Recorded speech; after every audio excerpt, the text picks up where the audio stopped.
Happy Saturday. Welcome, YouTube, TikTok family. We're discussing the power of awareness.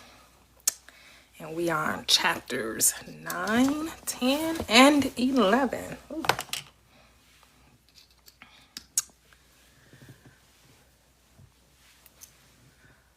Waiting for everyone to join.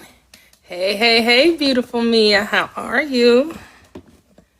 Welcome. How are you? Share the live, tap the screen. Share. If you care, tap the screen. Double tap. 10K the easy way. Hey. Good morning, everyone. Hey, Latoxic, Andrea, I am. Good morning. How are you? Hey, Cheryl. Hello. Welcome. So we are on YouTube and we are on TikTok discussing Neville Goddard's book, The Power of Awareness. We are discussing chapters 9, 10, and 11. Chapter 9 is preparing your place. Preparing the place.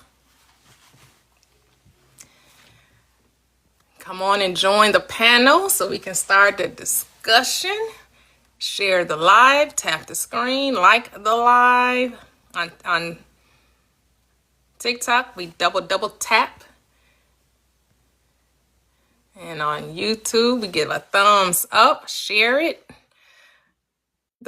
Share the live to those who think will benefit from understanding how to use their thoughts, that their thoughts are the creative power within the mind, within your reality. Good morning, Mia.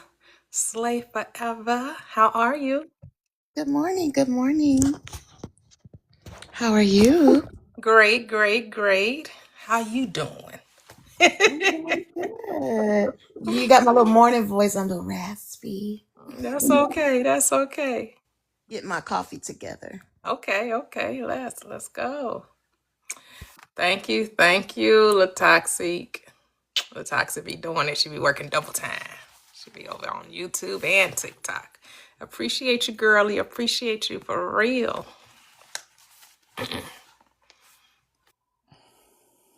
Good morning, Cheryl. How are you? I'm good. Good morning. How are you today? I'm doing great. Thank you. Excited for today. Oh, okay. Yes. I mean, this book club has been awesome, right? Man, I'm glad that we do this because I used to do this with my family. We did it for about 2 years straight. We will read books. We read so many books, especially a lot of Neville Goddard books, too. Wow, that's so cool. I got all my kids a copy of this book and Oh, they did didn't you? read it. Yeah, they didn't read Like, nah, Mom, we're not interested. it.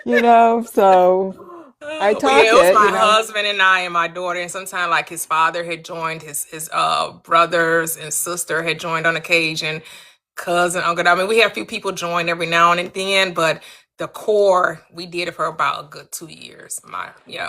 I love it. And I'll just say, people are coming up, but I already feel a shift just in Nice. my energy, how I feel inside. And I honestly I woke up today like, oh, it's Saturday. So I really love it. Thank you Oh, for beautiful. doing it. Yes, beautiful. Thank you. Hey, Kevin, how are you? Good morning. I am awesome. Yes, glad to hear. Of course you're awesome. Of course, everyone is awesome. Of course. Oh, How hell could you be you. anything else? How could you be anything else but awesome? How are you? How are you on this I'm great. wonderful, Of course, always great. wonderful day? Thank you.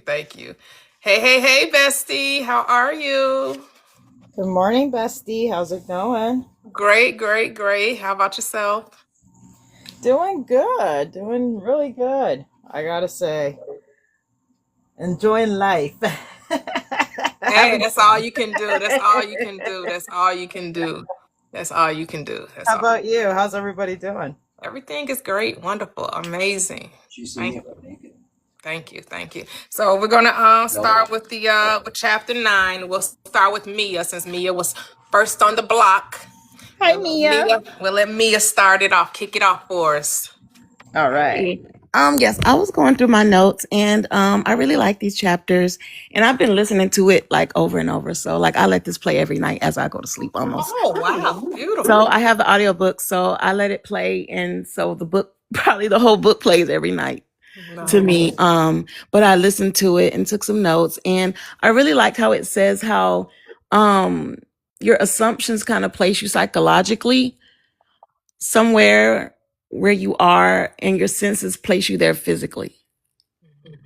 So just kind of getting your thoughts in line so that everything can kind of fall in line for you. That's kind of how I took that, but I kind of wanted to know how everyone else kind of interpreted that thought from chapter 9. Because, I thought it was really interesting and I wanted to hear what the panel this morning thought about that. Okay. And what paragraph is that in? I'm not sure because I listened to the audiobook. Oh, got you. That's right. But I think it's pretty early on in chapter 9. Okay. All right. Let's see. Cheryl, did you have anything regarding what your own input and then what Mia mentioned? Well, Mia, could you repeat your question again? I think I faded out for a sec. I was looking at my notes.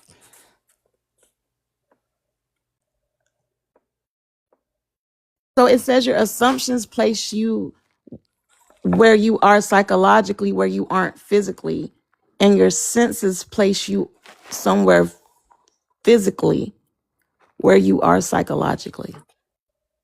Okay, thank you. Uh-huh. Well, first, I mean, this chapter, again, very early on, your self-concept is like, so, really in my face, realization that my self-concept is the foundation upon which my reality is based. So I'm really appreciating that that's finally kind of getting really clear to me and that I have a say. Because what I really liked, and in this chapter is the very beginning is, do not go seeking for that which you are, appropriate it, claim it, assume it. And I had come across something in another book I was reading that said, faith is the confidence to command. And so I'm really beginning to realize like how important that is, just really standing firm in what you believe. And if you have a strong self-concept and you believe in your good, like you can really change your reality. And so I do think, I don't know if this is quite answering Mia's question, but I definitely am seeing that it's more important, I think, to live in the reality that you want and kind of ignore the senses, although you can use them, in imagination or as part of your, when you're assuming something, like you can kind of use, like the other day I was listening to some music and I was just kind of imagining I was in a sunny tropical location, So I think we can use it in conjunction with, what we're trying to manifest for ourselves consciously. I think it's really like all kind of works together. So for me, it's really about not allowing what's going on in my sensory world if it's not what I want, like not really not attaching or identifying with it too much, learning how to ignore those things with my senses and just kind of continue on, like being the person that I want to be. And I was saying when I first came on, like what I noticed this week for myself is really my energy is really feeling like powerful, like, and I really haven't really felt like that ever. So this, going through this book and really starting to understand on a deeper level is really just kind of waking me up a bit. And so I'm really appreciative. Yes. So appreciative. Thank you, Cheryl. Kevin, did you have anything you want to speak to on chapter 9 or to what Mia stated? Yeah, to um, to go on what Mia stated, when I was reading that chapter, I was reminded of the script. I and my Father are one, and your Father is your imagination. I mentioned in a previous live that our imagination is the only reality we need to pay attention to. It's the only real thing that there is.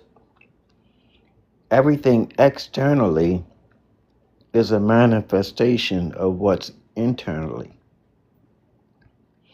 When you, as the book teaches you to master your internal, your thoughts. Once you master your thoughts, you've mastered what your outcome is going to be. And part of that is accepting full accountability of everything that you have and do not have. It's because of you. I really lean into this book and the awareness that is teaching us, because we can't fix anything we're not aware of. If I was walking by you and I made a mistake and stepped on your foot, and I didn't say, excuse me, pardon me, or anything, and just kept walking, you may say, hey, Kevin, excuse you. And I'm like, what? Excuse you? I'm like, what are you talking about? You stepped on my foot. I said, oh my goodness. I'm so sorry. I wasn't even aware that I stepped on your foot. But now that I'm aware, I can apologize and acknowledge that I am sorry. I did not mean to step on your foot. And you're like, well, it's all love. Don't worry about it. It's all good. You can't do anything about something you're not aware of. You must first become aware. So the book is helping us to understand the awareness of our divinity, our awareness of our God-like ability. Because once we understand that, and that our thoughts are actually our thing, the world is literally our oyster. We can stop experiencing things we don't want to experience and only experience the things we do want to experience. Because being the master of the universe is being the master of your imagination. That's all I have on that. Yep, the master of your fate. You could go ahead, Gigi, and then I'll speak to what Mia said as well. Hi, good morning. Good morning. This chapter, oh my God, is so yellow. It was only a page long, girl. What you? Yeah, well, its favorite song is "And You Can Call Me Yellow." I know, right? So you didn't even have to highlight. You just read the It's whole like, page. this book is gonna be called Yellow or Gold. Actually, how about Gold? Right. I like Gold better. Right. Well, yeah. What I got from this one is that everything's, it's already done. It's where you choose to hold fast to, or be faithful to, like you say, like be faithful to your concept, whichever concept it is, or whatever it is that you're imagining. I mean, it says everything depends on your self-concept. That which you do not claim as true of yourself cannot be realized by you.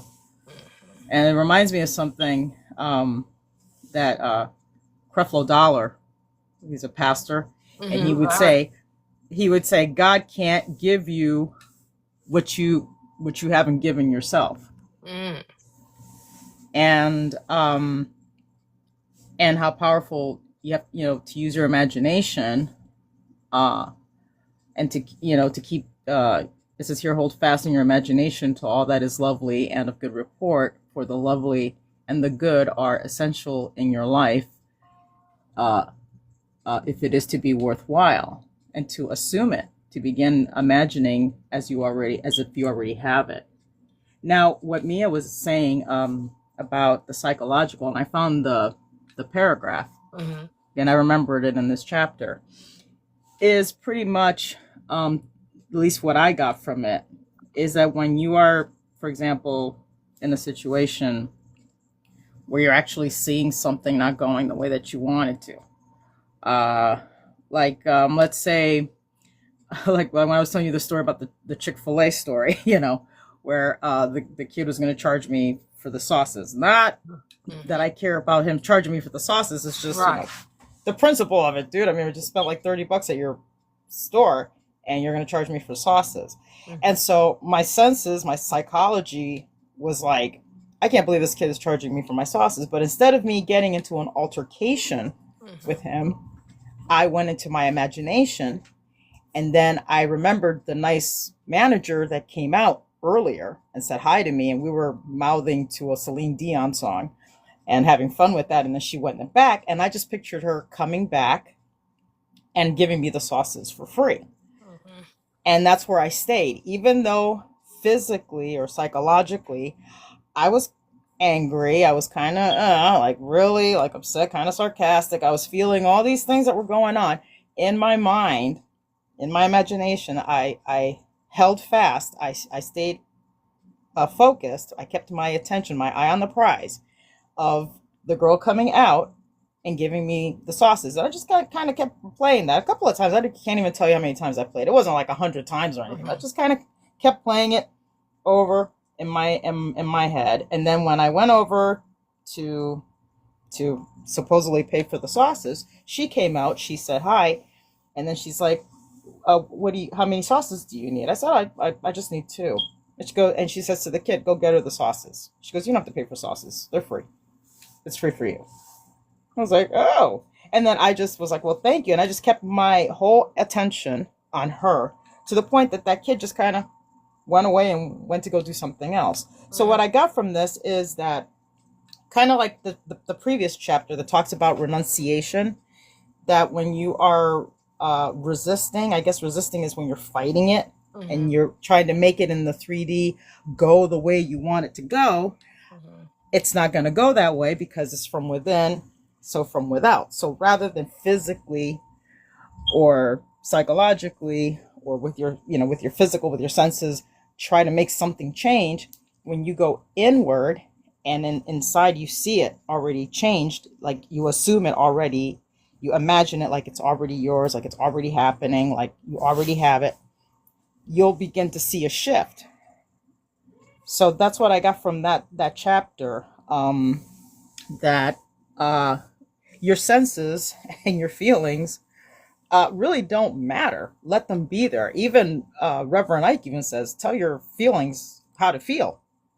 The moment that you start imagining something else or the outcome that you desire, your feelings and your senses automatically change. So that's what I got from this chapter. And I also got from this chapter that, especially that the many mansions, where he says mansion is the state desired. So your many mansions are your different states that you desire. So whether you are conscious of those states or not. So if you're saying that you're ugly or that you're no good or something like that, that's a mansion that you're stating whether you desire it or not. Now, the beauty about this is that it teaches you can do it deliberately or purposely. So you can say, I'm beautiful, I'm healthy, I'm happy, I feel good. So those are the mansions that you have. Those are the mansions that you desire. So there are many mansions out there, but it's the one that you choose. And then the one that you choose and the one that you put your imagination. And because the moment you start saying it, you start imagining whether you picture something or not. I tend to be like, I can picture, like if somebody tells me a story or something like that, I can immediately picture what's going on. And sometimes with some things I do and with some things I don't, but I don't care. I just let it do. I just say, be you, boo. You just do you, boo. You know what I'm saying? Yep. But Yep. the many mansions are the different states or the different concepts Yep. of yourself. So, and again, it doesn't matter how you feel. It doesn't matter, just kind of show yourself grace. Mm-hmm. Let those feelings be there. Let whatever is happening be there. And if you just kind of, and take a moment, I didn't like close my eyes or anything. I just, the guy was telling me about the sauces or whatever, and I just went inward and it pictured a completely different scenario. Right. And the moment I did that, it, this nice girl came and gave me the sauces. So it's you can use it with a lot of things. Yeah. Meaning that it's not, what I got from this chapter is like, you don't physically have to make something happen. Exactly. It's just, so that's what I got from that and from Mia's question. Yeah. And so I'm going to read the chapter that Mia referenced. I mean, the paragraph, not the chapter, the paragraph. Man believes the future to be natural development of the past, but the law of assumption clearly shows that this is not the case. Your assumption places you psychologically where you are not physically. Then your senses pull you back from where you were psychologically to where you are physically. It is these psychological forward motions that produce your physical forward motions in time. Precognition permeates all the scriptures of the world. So then he references the scripture that says, in my Father's house there are many mansions, if it were not so I would have told, right? So it's telling you that you go forward to a place psychologically in your mind, like Gigi gave the experience of psychologically seeing herself already with the spices without having to pay for them, right? And where she went mentally, psychologically, her body had to come because once she went there, and imagine that she still physically was without the spices until she had until it permeated her mind that actually she did have the spices. And so where she went psychologically, her body had to follow. So it's wherever you doing your mind first, whether it's good, bad, or ugly, whatever it is, right? So it's like when I decided I was going to go to Dubai and I wasn't going with the uncomfortable experiences I had been experiencing previous to that 12-hour flight when I was traveling 3 to 4 hour flights, from state to state. When I decided to go international, I was like, oh no. And here's the thing.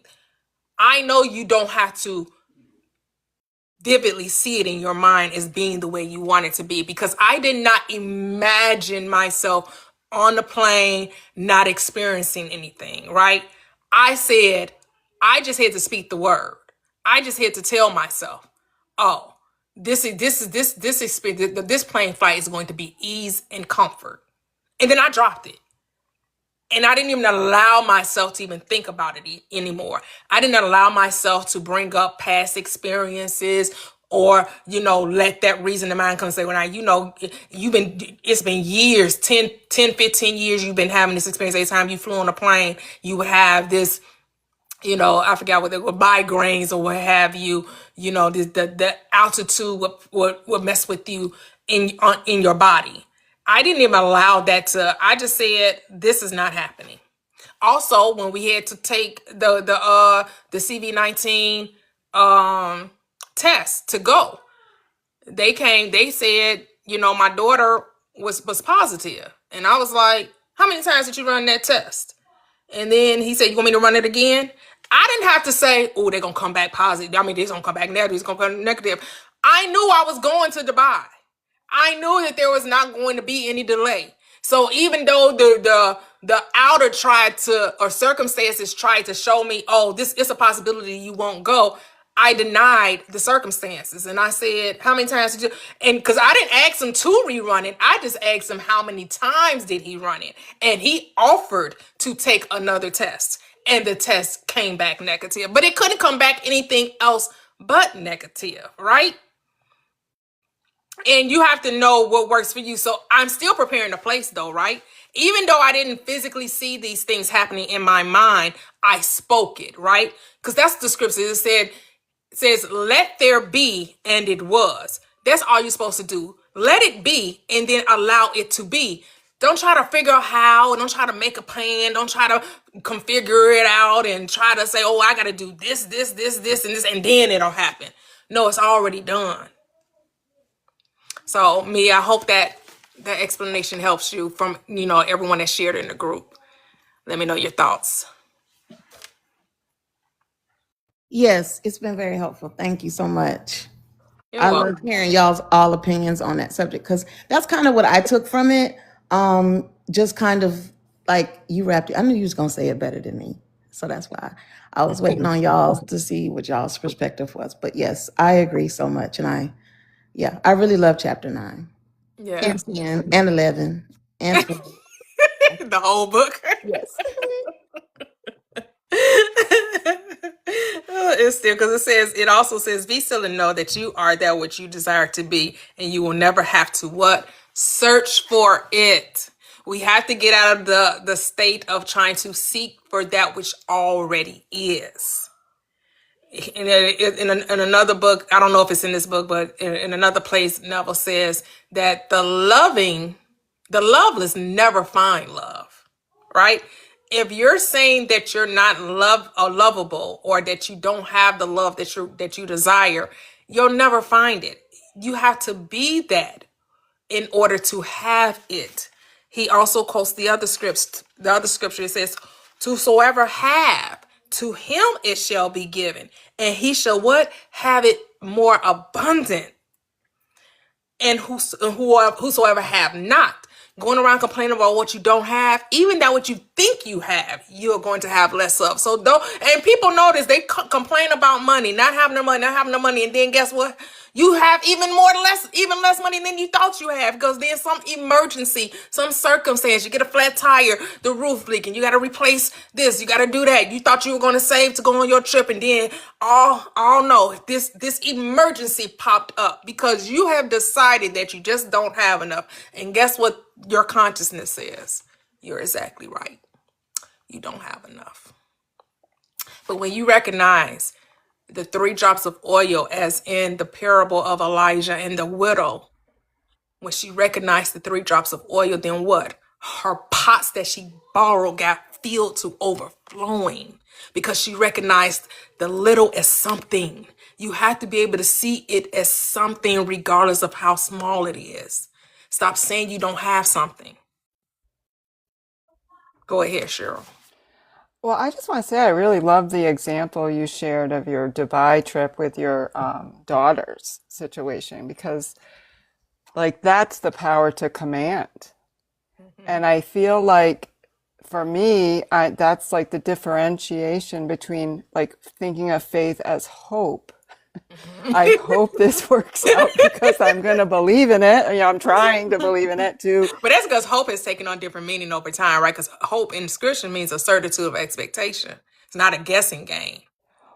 Well, if you don't have the confidence behind your word, it's right. Faith, your faith is hope. And so that's why I used in the beginning, like just feeling my energy shifting, like I can actually feel a stronger energy, at times. It's not consistent, throughout the day, but, I've had some really banger days this week where I'm just feeling like, nothing can stop me, because I know this, and I've never thought that way or felt that way. So I just love that example you give, because when you said it, you meant it. And there's a difference between saying it when you're not completely there yet. I mean, it's always good to speak the word, I think. Yep. But getting to that place. How does faith come?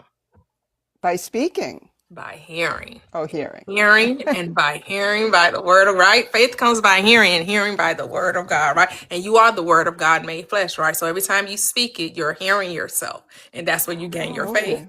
Okay. I see what you're saying. Yeah. So, I mean, it's just like almost where you can feel it in your chest when you speak it. And it's not like a little mouse, like.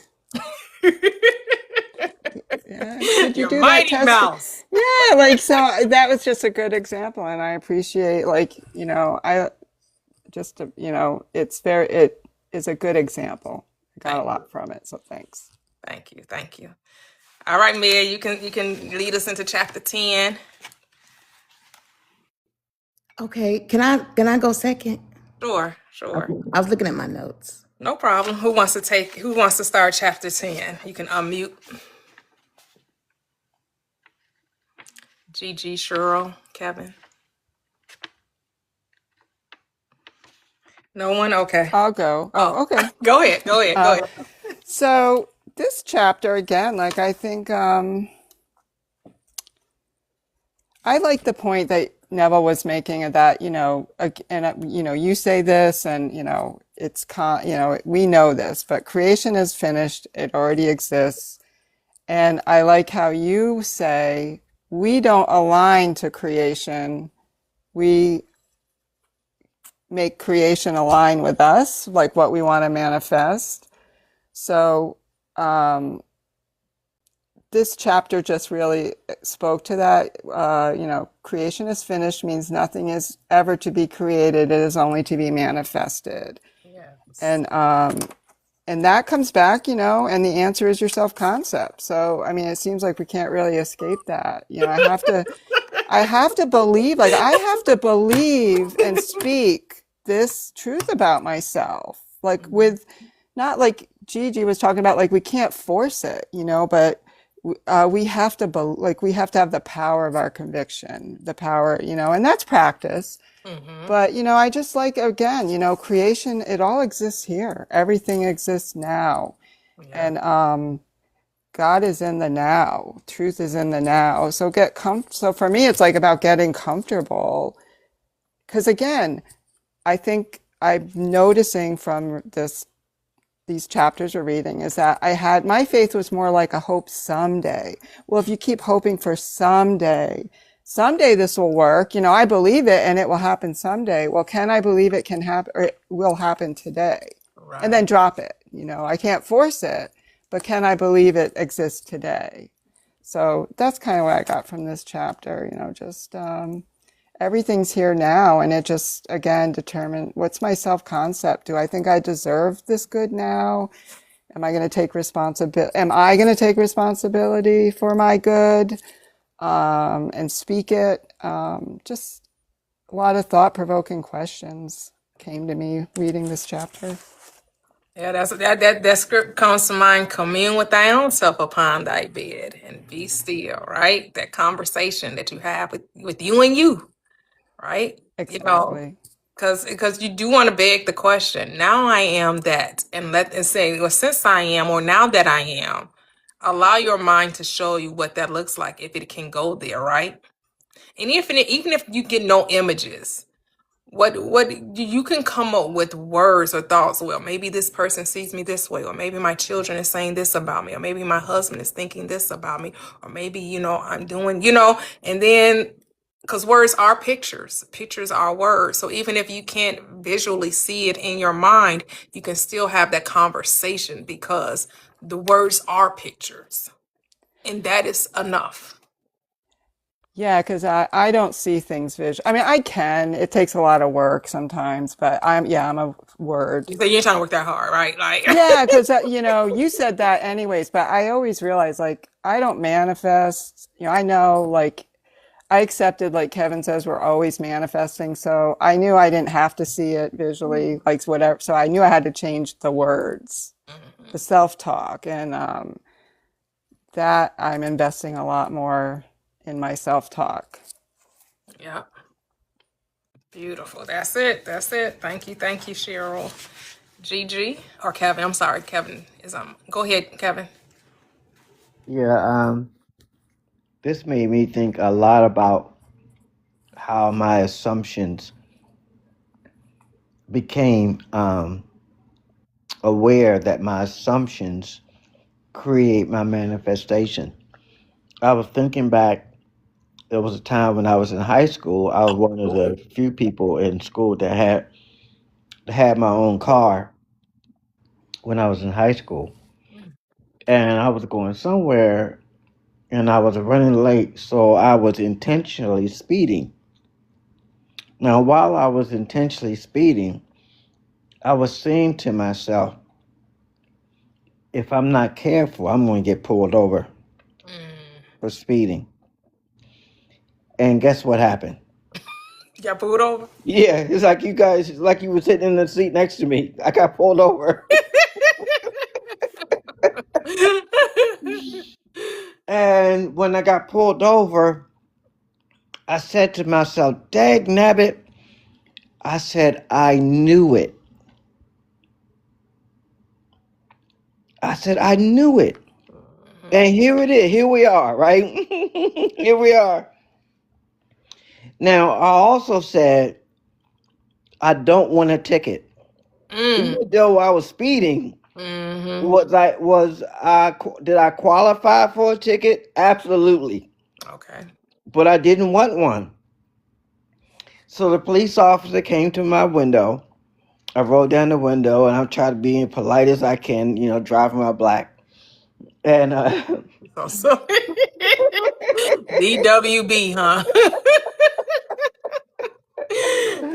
DWB. and before he even got to the window, I had the license and registration already in my hand. I didn't have to dig for it or ask permission to go through the glove box. I had it right in my hand. And he said, license and registration, and I handed it to him. And I'm like, I do not want a ticket. I said, you know what? He's not giving me a ticket. I don't care what it looks like. I'm not getting a ticket. I just had it in my mind. I'm not getting a ticket. So we took the license and registration. He started to walk back to the vehicle. So I know he's probably going to, run my information, see if I had any outstanding issues, need to be addressed while I was being stopped. And halfway back to his vehicle, he stopped. And he turned around and he walked back to my window. And I'm thinking, what's going on now? And he said, looking at my license, he said, are you in any relationship to Major Harper? And I said, do you know him? I didn't say I was. I asked a question. Do you know him? You're so You know him? He said, yeah, look, just slow down and be careful. I said, yes, sir, officer. I definitely will. And that was the end of it. All right.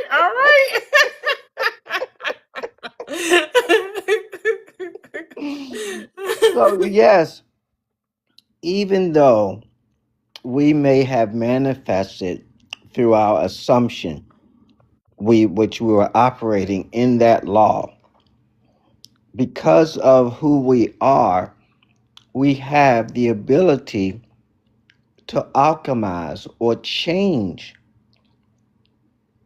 the outcome and stay faithful to the outcome we want, regardless of the circumstances.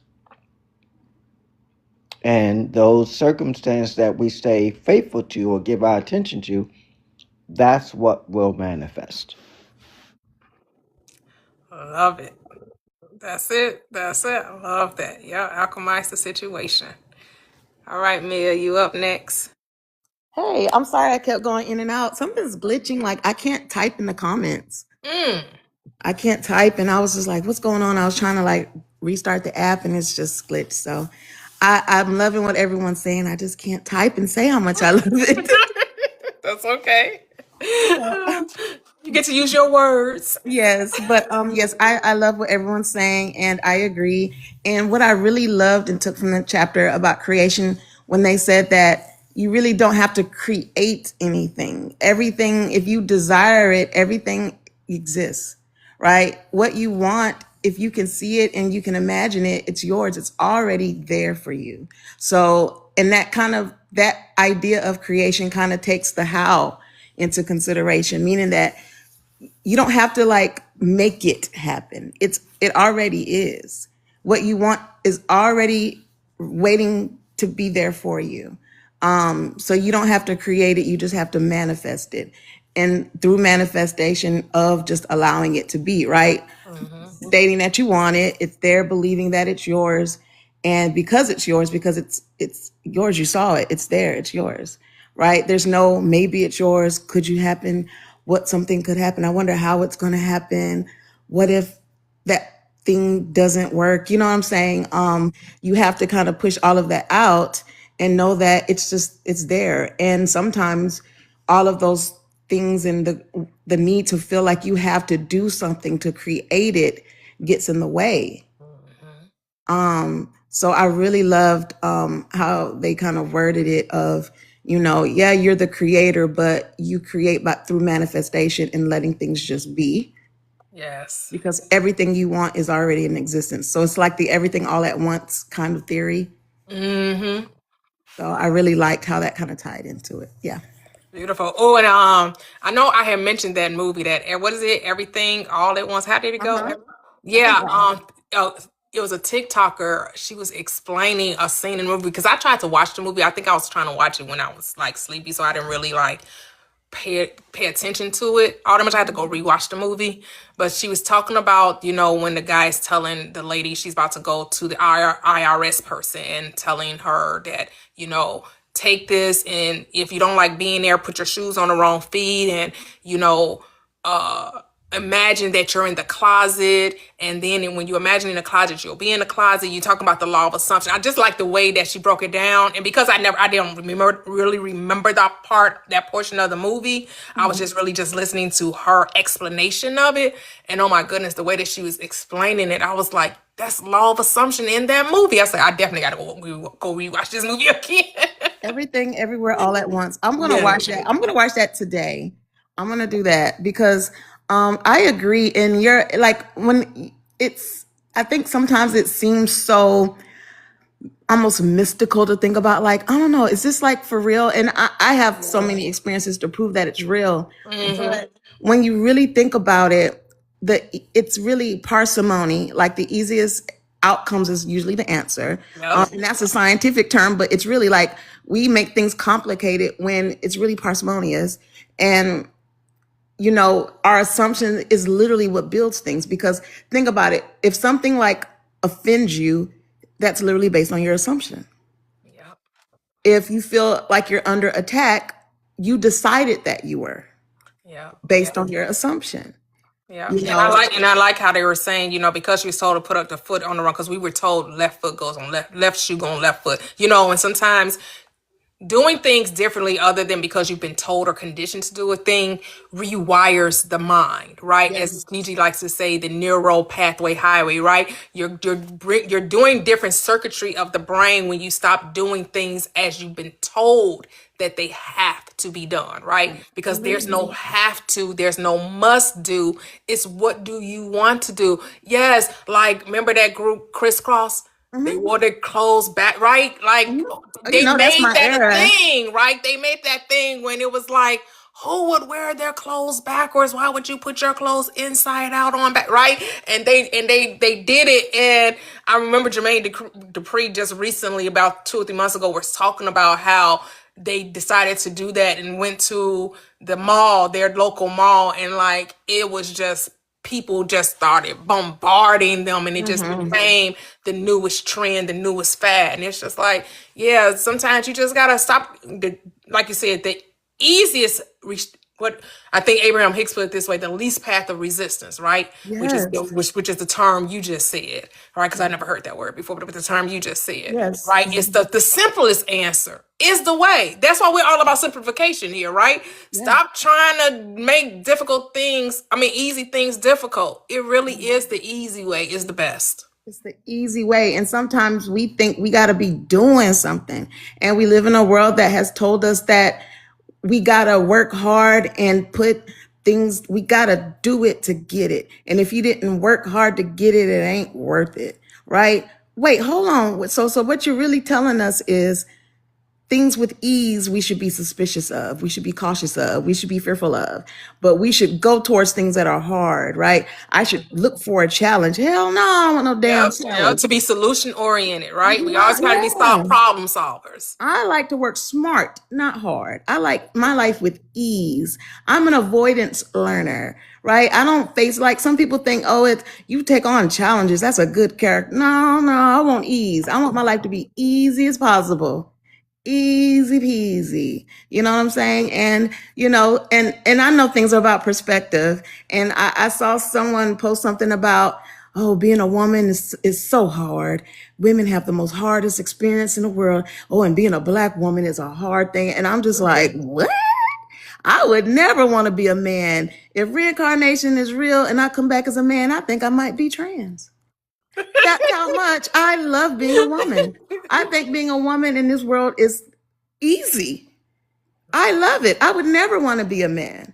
And that could be just my experience and perspective, but it's just how you think about the world and think about your existence and think about things. And it's just really, really so freeing, and it's so easy. It's so easy to be light and think about the world in the easiest ways. You know, it gets complicated when you start to try to think about the how and the why of things that don't matter and judge everything and make everything affect you. This book brings me so much peace. And I love it. And I just wanted to share that. Yes. Thank you. Go ahead, Gigi. Yes. This was I love this book. Oh my God. This is it's up there with Dr. Joseph Murphy. It's my new boo. It's my new boo. Cheating on Murphy. You cheating on Murphy. Oh yeah, I've cheated on Murphy with Claude Bristol, with Forrest Shin, with Neville Goddard. I mean, know, right? His best books, because he just, I mean, I wish he would have wrote about the one about the feeling is a secret. I wish he would have wrote it like this, dude. It would have been so much easier. I mean, I was kind of worried about reading this one at first. I'm like, oh, please do not be like feeling is the secret. And then I was like saying to myself, no, you're not going to be like feeling is this. I'm going to use this assumption thing. Now, you're not going to be like feeling is the secret. You're going to be way better. And there it is. Yes. So see? Yes.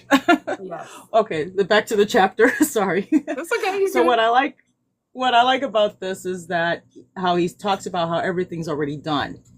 And that at the same time, everything is existing now. What you have been, what you will be, experiences, it's all happening simultaneously.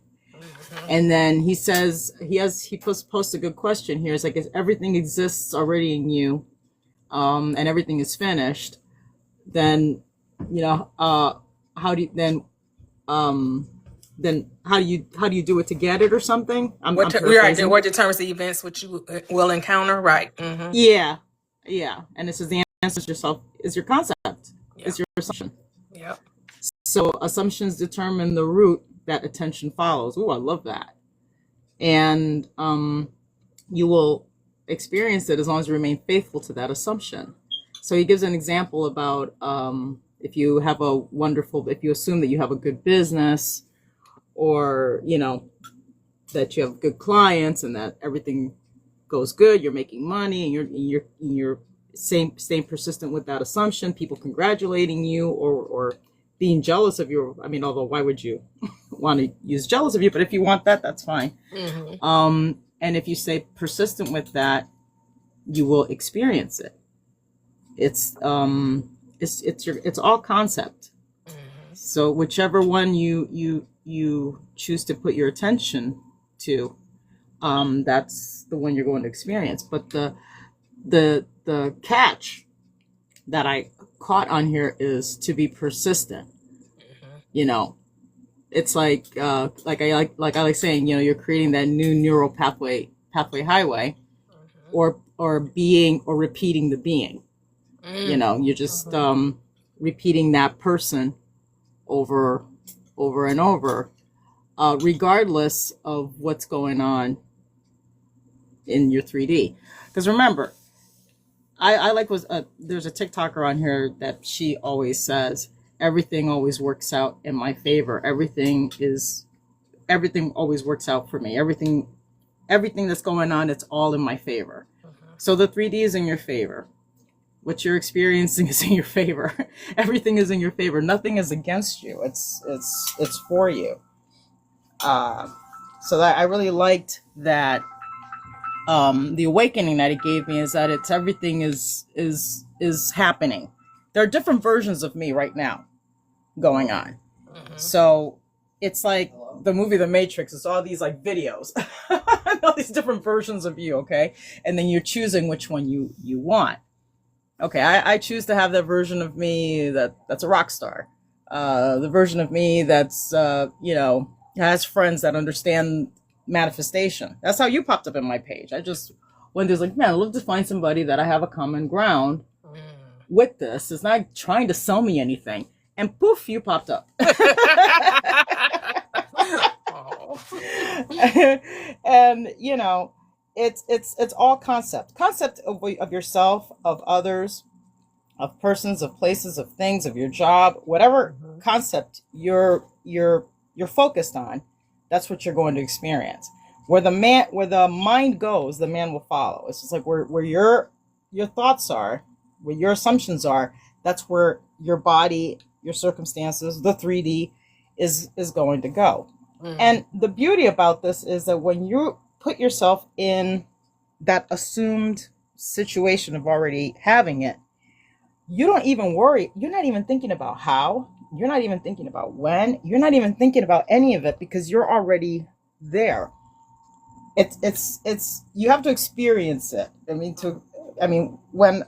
When I do it and I think about it, like if I'm doing something else and I want to, something else to happen, I'm thinking about, it's going to take time or whatnot. I'll be telling myself, wait a minute, Gigi, you the other day did this and it happened like that. Why are you putting time? Why are you putting obstacles on it? You don't need to put any obstacles on it. Just did what you did at Chick-fil-A.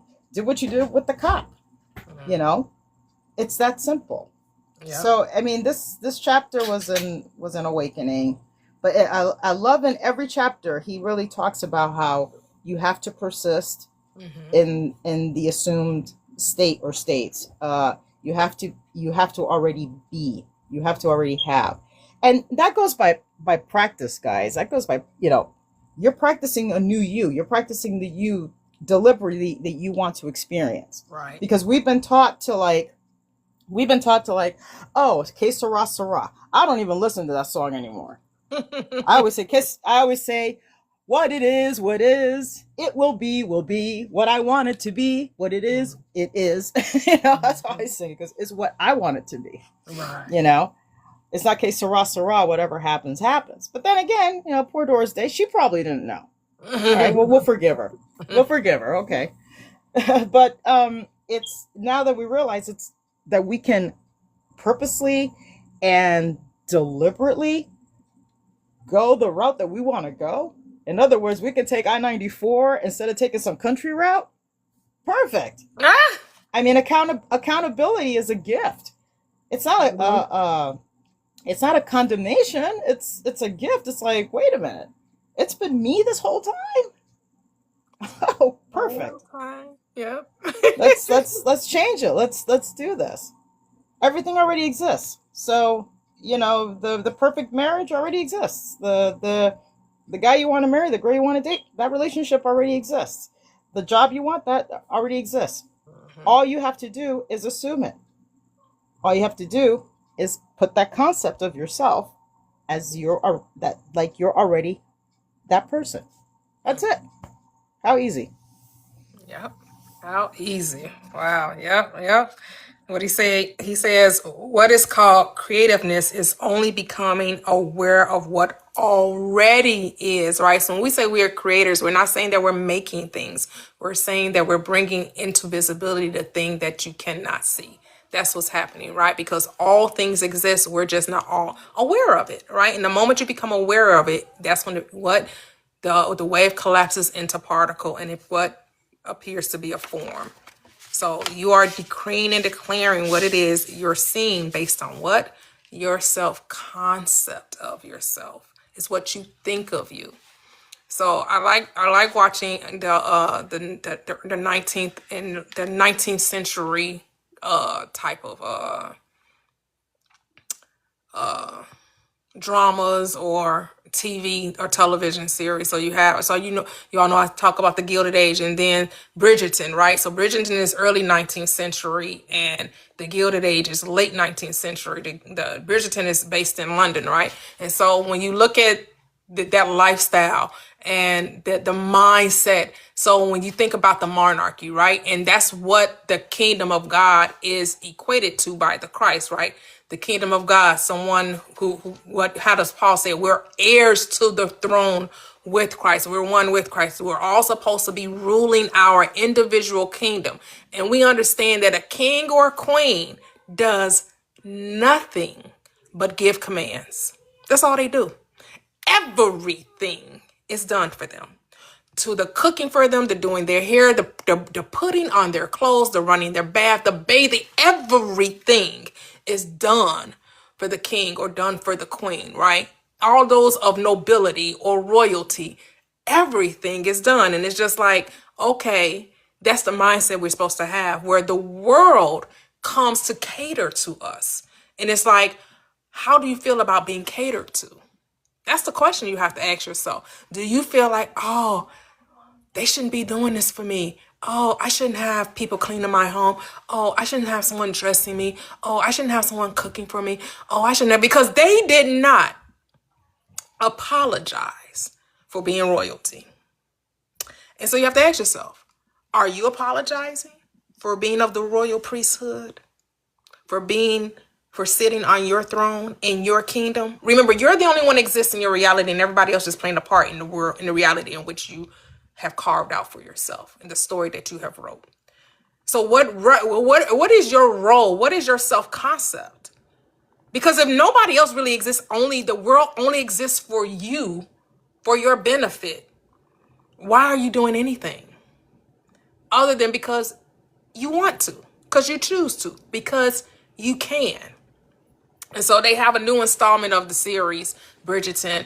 And so I was watching it hit the 4. I laid like a veggie, and I veggie'd out on it. I watched all the 4 episodes last night, and every time it was saying something that was like coming to the forefront of my mind. So it was this one. The new series is about every those of you who follow Bridgerton, it's about the main family are the Bridgertons, and every installment of the next series, someone's getting married or someone is up to get married, right? And so now it's the second brother that's up to get married, and to make a long story short, it's a maid who really wasn't a maid, but was treated as, kind of gives you Cinderella vibes. Like her father married the wicked stepmother, had two daughters, and she got the father dies, and now she has to be the maid of that household. And so she meets the Bridgerton. They're at a cottage, and he's like, "You're my guest." She's a guest, but she doesn't know how to be a guest, which means do nothing. She doesn't know how to just be. And so he asks her, "Do you know how to have leisure?" Because she keeps wanting to work. Kind of like us, right? When we decide what we want, we keep trying to make it happen, trying to figure out the how, trying to do something, as opposed to just chilling. He was like, the people that come in and maintain the cottage, they came, and the cottage, they call it my cottage, but the cottage was a damn castle. It was like a mini man. It was like a mini castle, because when he's taking her back from this place, that they're going back to London. They're in the carriage, and it starts to rain, and he was like, "Well, on my way there, we have a cottage." And she's like, "Oh, you have a cottage?" And so she sees a barn, and she's like, "Oh, is that the cottage?" He's like, "Oh, no, that's my barn." He said, "The cottage," right? She was like, and it's the thing that the estate is called My Cottage. That's the name of the estate. But when he says My Cottage, She looking for a little small, quaint little. No, it's a doggone man. It's a doggone mini castle. So it's like, even it shows you how rich people see, right? When you have so much wealth and you have so much things, and the thing that you think they're calling small is grand to you, right? Like, they're calling it a cottage, but it's a doggone castle, right? Just telling you the mindset that you're to have, how to extend your consciousness, expand your consciousness, and ask yourself, do you know how to be leisure? Do you know how to take time off and do nothing? Stop trying to make things so and just let them be. I know I said kind of a mouthful there, but it's just, and you know, that's why because to me, those those television shows remind us of how we're supposed to be in a state of just being. And that's what, you know, those who are able to manifest wealth into their experience, they do less and less because they have others doing everything they do not want to do, right? They don't have to do anything because they have to or it has to be done. There are people there that they've wrote into their story that is going to do everything they don't want to do, whether that's cooking, whether that's cleaning, whether that's driving, whether that's laundry, whatever it is, whether that's running the company, right? You have people, they're like, yes, I have a company, but I don't run it. I have someone else that manages it for me, right? It's just like, what story do you want? What reality do you want? Because everything is on the menu. Everything. And I'm not saying it's wrong to have a career. I'm not saying it's wrong to work. That's not what I'm saying. I'm saying whatever it is that you desire to be, then be it without trying to think you have to make it so. Know that it already is. Go ahead, Gigi. It's true. And it's funny how you hear the concepts of people who are rich and the concepts of regular people. And it's like in they believe that they're supposed to have all that. That's their concept. They don't We've look at been it as taught. waste, right? They don't like, oh my goodness, like when they throw their, when Yeah. I'm watching this and they have food that can feed 1,000 people and only Yeah. 200 there, they're not saying, oh my goodness, we shouldn't, this is Yeah, overindulgence or exactly. this is Yep. too much, this is the waste. No, they like, Right. No, they're not talking that way. next No. day, next, we doing it again. The next We're gala, doing it again. the Yep. next ball, Yep. we doing it all Mm-hmm. again. It's going to be Yep. pomp and circumstance once again. Same thing with the housewives, you know. I love watching them because I like hearing how they speak, and then adopting what they say. I mean, once they start fighting, I just like, fast forward. I don't want to hear all that, but you know, like, but it's true.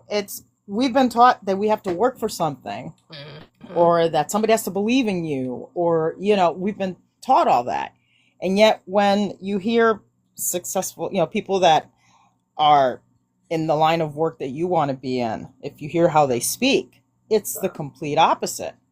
Yeah, It's because even really, when you look at how the yeah, royals are introduced, when you're introduced to a royal, right, and how everyone bows down, it's not about the right, physically bowing, it's the mentally bowing, right? right, Body just was doing right. So know that the world does bow down to you, even if it's not a physical curtsy, right? Even though they're right. not a physical curtsy, when you decide that life is this way, the world will bend or bow to you and give you Mm-hmm. exactly what you want. What you want? Yep. Yeah. I mean, if it works with the cops, I've done that with cops too. I mean, I always say they never pull me over. They love me. I've zoomed right by them, and in a red car, black car, white, any kind of car, sports cars, they never pull me over. We had a 850 BMW. I called her Sylvia, and she looked like a sports car. The headlights, they look like eyelashes. The eyes open and close. Mm-hmm. And I would drive that car like I was driving on Sunset Boulevard in Hollywood on Lake Avenue, and I'd see the cars, the cops honk at them, say hi, and zoom and take off. Mm-hmm. Where they wouldn't pull me over or anything. They go to my husband because the officers here know us. They love us here, and they say, do you know your wife just drove by us about like 60 miles an hour? And Alan's like, well, why didn't you pull her over? No, we're not going to pull her over. She's fine. Just tell her to drive careful. Mm-hmm. And he couldn't believe it. He was like, seriously? So she can drive. So he says if he was driving, he would have gotten pulled over, but not me, because I say they love me. I say they never pull me over. I say I never get tickets. I never get pulled over. And that's a big if, they pull me over, I always get a verbal or written warning. That's it. Mm-hmm. And they'll just say, you know what, just be careful next time, blah, blah, blah. Okay, see you later, bye. We were recently in Waukesha. I think it was for Memorial Day weekend. We went to Waukesha. And Waukesha is weird. It's got like streets where you go up to the light, and then it's got like turning where you can turn right, like it has like a fork. So I was telling my husband we have to make a right, but we didn't see the fork because it was dark. Mm-hmm. And once we got to the light to turn right, there was a fork to turn. There was the cop behind us. I said, well, that's okay. Just turn right and just keep going. And he kept saying, he's going to pull me over. He's going to pull me over. And I'm like, Alan, stop saying he's going to pull you over. Right. He's going to pull me over. I'm like, Alan, stop saying he's going to pull you over. So then I'm like, oh my God. I'm like, he's not going to pull us over. So what happens? We get pulled over. And then I was like, oh my God, he's going to, I'm like, and I just went inside. I said, okay, cop's going to come over to me. He's going to talk to me. They love me. He's just going to give us a verbal warning and let us go. So he comes over and knocks on my window. I roll down the window. Mind you, my seatbelt was off at this time, by the way. He didn't even notice my seatbelt. And immediately I said, oh, yeah, he doesn't notice my seatbelt. He's just noticing me. Mm-hmm. Look how pretty I am, officer. And he's like, you know why I pulled you over? I said, yes. Because Waukesha has all these turning signals and it's dark and we have to play guess where to turn. And we made a right turn, officer. We're sorry. We're not really from this area. We're just here visiting, even though we've been there before, but he didn't know that. We're here visiting, He goes, yeah, I see you guys are from up north. He goes, okay. He goes, I just need to see your license, registration, and your insurance. I said, okay. My husband didn't have the insurance in the car. I'm like, Alan, why is I left it at home. Great. I'm thinking that's okay. I'm saying he's okay with the license and registration. He's not even going to ask about the insurance. He's just going to let us go. And I just kept saying, I just stayed there. Even though I felt all the anxiousness. Because, when a cop pulls you over, believe it or not, no matter how cool you are, you're going to feel that, oh, man, oh, shit, here we go. You feel that anxiousness. That's okay. I let it be there. And I'm saying he's just going to let us go. He's just going to let us go. He's just going to tell us have a good day. And I just stayed there. And then whenever that little doubt wanted to sneak his little ugly head in there, I've been like, nope. I pictured the different outcome. So he comes over, he hands my husband the license and registration. He goes, okay, the club is right down the street over there. You guys have a good time. Drive safe. I said, oh, you too, officer. Thank you. And that was it. So we go to the bar and they have like live music and whatnot. And the waitress couldn't believe it. The waitress says the cops there do not give anybody breaks. I said, well, they love me. They always give me a break. I can rob a bank and they'll be like, yeah, just give us 10% of it and go. I know that's why? right. Because my concept is that they love me. So when you have that, it's all what you think about yourself. That's what really concept assumption. That's what it all means, is what you think about yourself. Yeah. So if you think that you get pulled over, you're gonna get pulled over. If you think they leave you alone, they leave you alone. If you think you go to a party and you're gonna have friends before the night's over, that's what's gonna happen. If you say that you go over to places and nobody likes you, that's what's gonna happen. It's always saying yes. Yeah. It's always saying okay, yes, okay, yes. So yeah, it's what this showed me is that it's all, there's different versions of you, and it's what you're choosing. What roles are you choosing to play in your movie? And the beauty about it is that you can always edit it. You can always delete it and add a different part. So it's a beautiful thing. It's a beautiful thing. Beautiful thing. Yep. So understand creation is finished. You're not creating anything. You're just actualizing that which already is. That's it. That's it. 'Cause I know we say manifesting all the time. Let's say actualize sometimes, right? Realize what already is there, right? Take the scale off your eyes, have your Damascus Road experience, and see the light. See the light. See what it is, whatever you want it to be, right? And like I said, be easy with yourself. Give yourself grace, you know. And sometimes you're going to have those emotions bubble up within you, and you're going to question what's going on. Sometimes you are going to have those bouts of doubt, right? Where things may just appear to just be taking a long time and appear to be going the wrong way and appear, but we don't go by appearances, right? We walk by faith and not by sight. So it's never about what it looks like out there. It only matters what it looks like within. So if you can just give your attention to what's going on within you, must show up on the outside. Why? Because it's law. It's as within, so without. Remember, the without has no power. That's not the cause. The power is always the effect. The world is the effect. Your imagination is the cause. Like Kevin told us earlier, that's Father. Luke, I am your Father. Imagination is your father. You're looking for your Father. You're looking for God. Look no further than within. That is you. It's in you. That's who it is. That's your Father. That's your mother. Father, mother. The divine feminine, divine masculine, the oneness, the unity of spirit. They two aspects of the one mind, the feminine and the masculine. They go together. They go together like white on rice. Can't separate white from rice, right? You cannot separate white from rice. You cannot separate imagination from self. It's all there together. They married together. Stuck like glue. Stuck like glue.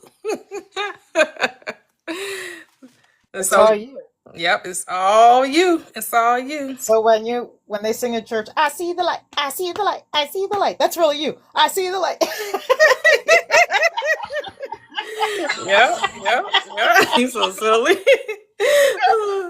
So the final chapter, in chapter 10, we're on chapter 10, says, thus it is clearly seen how you, by your concept of yourself, determine your present.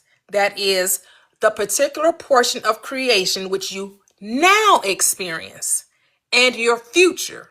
That is the particular portion of creation which you will experience. All right. So everything you're experiencing is based on what? Your concept of yourself.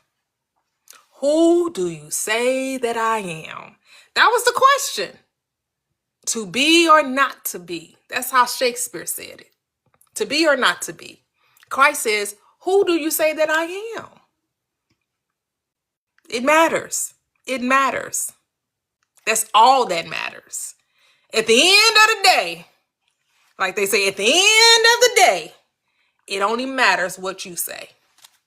It does not matter what, because the first question was, well, who do they say that I am? Oh, they say that you ain't nothing but a loser. They say that you always talking that woo-woo stuff. Oh, you always talking about how you going to be this and you going to, and you're this and you're that, and there's no evidence to it. You sound like you talking about it, that you God. Who you think you are? You not God. How dare you say you God? That's blasphemous. Do you know there's a hell waiting on for you? That's what they say. But now the question was, well, who do you say I am? So first you're going to say what everybody think about you. Then it comes down, well, what do you think about you? Because at the end of the day, that's all that matters. What do you think about you? Who do you say that I am? And so with that, we'll go to chapter 11. And these chapters so short, we probably could have did 4 chapters today because we be on here for like 2 or 3 hours. We could have did like 4 chapters today because these chapters so short. These chapters so short. It's just like, to the point. Yeah. Tiny but mighty. Tiny but mighty. Did you want to start interference or did you want Cheryl to go? Cheryl can go. Go ahead, Cheryl. Okay. Go ahead, Cheryl. Yeah, this chapter, kind of, well, what I really took away from it, again, because, I'm looking at these chapters through like how I've been living my life, where it talks about, it's this a paragraph that's right after the quote from Ephesians. Him that is able to do more than you can ask or think is your imagination, and the power that worketh in us is your attention. And that's, to me, the attention was like, flashing to me, because again, it's like, where am I placing my attention throughout the day? Like, what am I thinking about? Because, I really liked early on, Neville compared, like magnetized steel to regular steel. It's the same thing, only, arranged differently. It's magnetized. So my attention is like the magnet, that draws to me my experiences. And so I was just thinking a lot about how discipline, like you were sharing about, that movie Everywhere, Everything Already, and how the example the person gave, to explain it, the TikToker you saw, like it just reminded me of, I remember Neville sharing, like one of the first things Neville had him do was practice the movement of his mind, where, I guess he would sit in one area and imagine he was in another area of his house.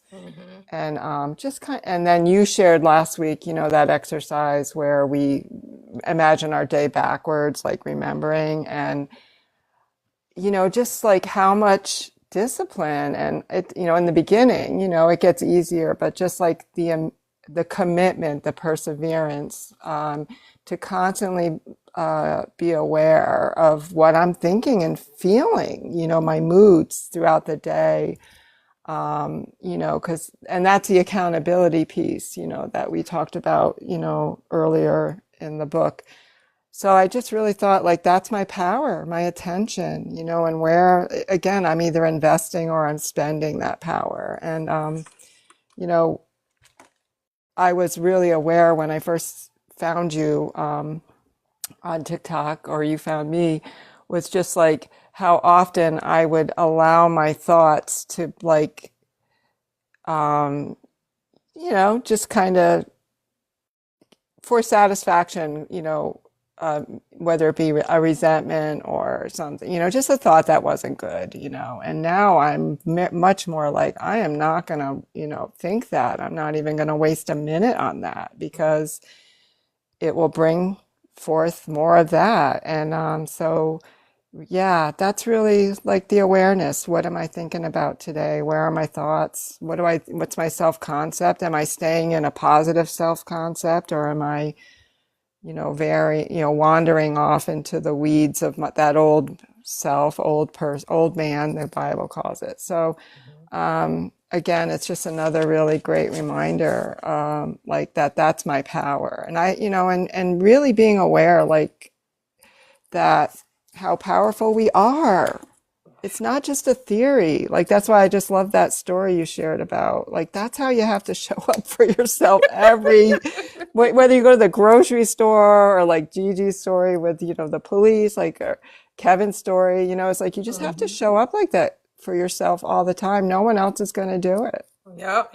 And sometimes I think, well, we get, well, not we, but I don't speak to anyone else, but myself get caught up in, you think it's supposed to be a once in a while thing. It's not once in a while. It's all the time.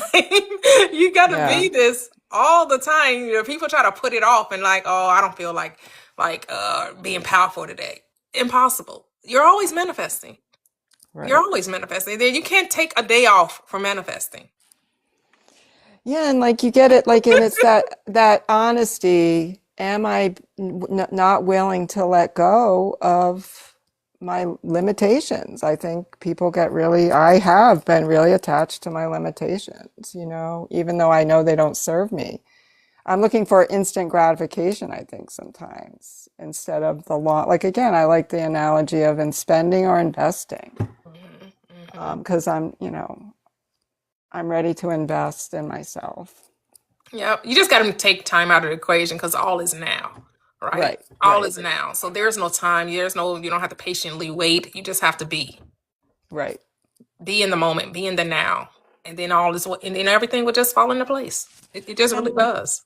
yeah, and I think, I like too, Gigi made this point, but we've talked about it before, is like, not, and this is getting so much easier, not caring about the who, what, where, why, and when. I realized in hindsight that that was always like, if it didn't happen like within 24 hours, the answer was Somehow no. you don't know how to manifest. And all of a sudden you Yeah, have no yeah. So, power. You know, and people I want to can, make you feel less than, right? Like, I yeah. can show you because you ain't getting 72 hours. It don't take God this, it don't take God that. It take God however long it take for you to change your self-concept. That's how long it take. It take however long it take for you to change it. However, and nobody knows the day or the time when the manifestation shall come. And the fact that people try to tell you they know, that is the glitch or the what's the word? I don't want to say people are scamming because nobody's scamming you. You're creating the reality that you're not enough to create your own reality, that you need something outside of you, that you need somebody to give you the key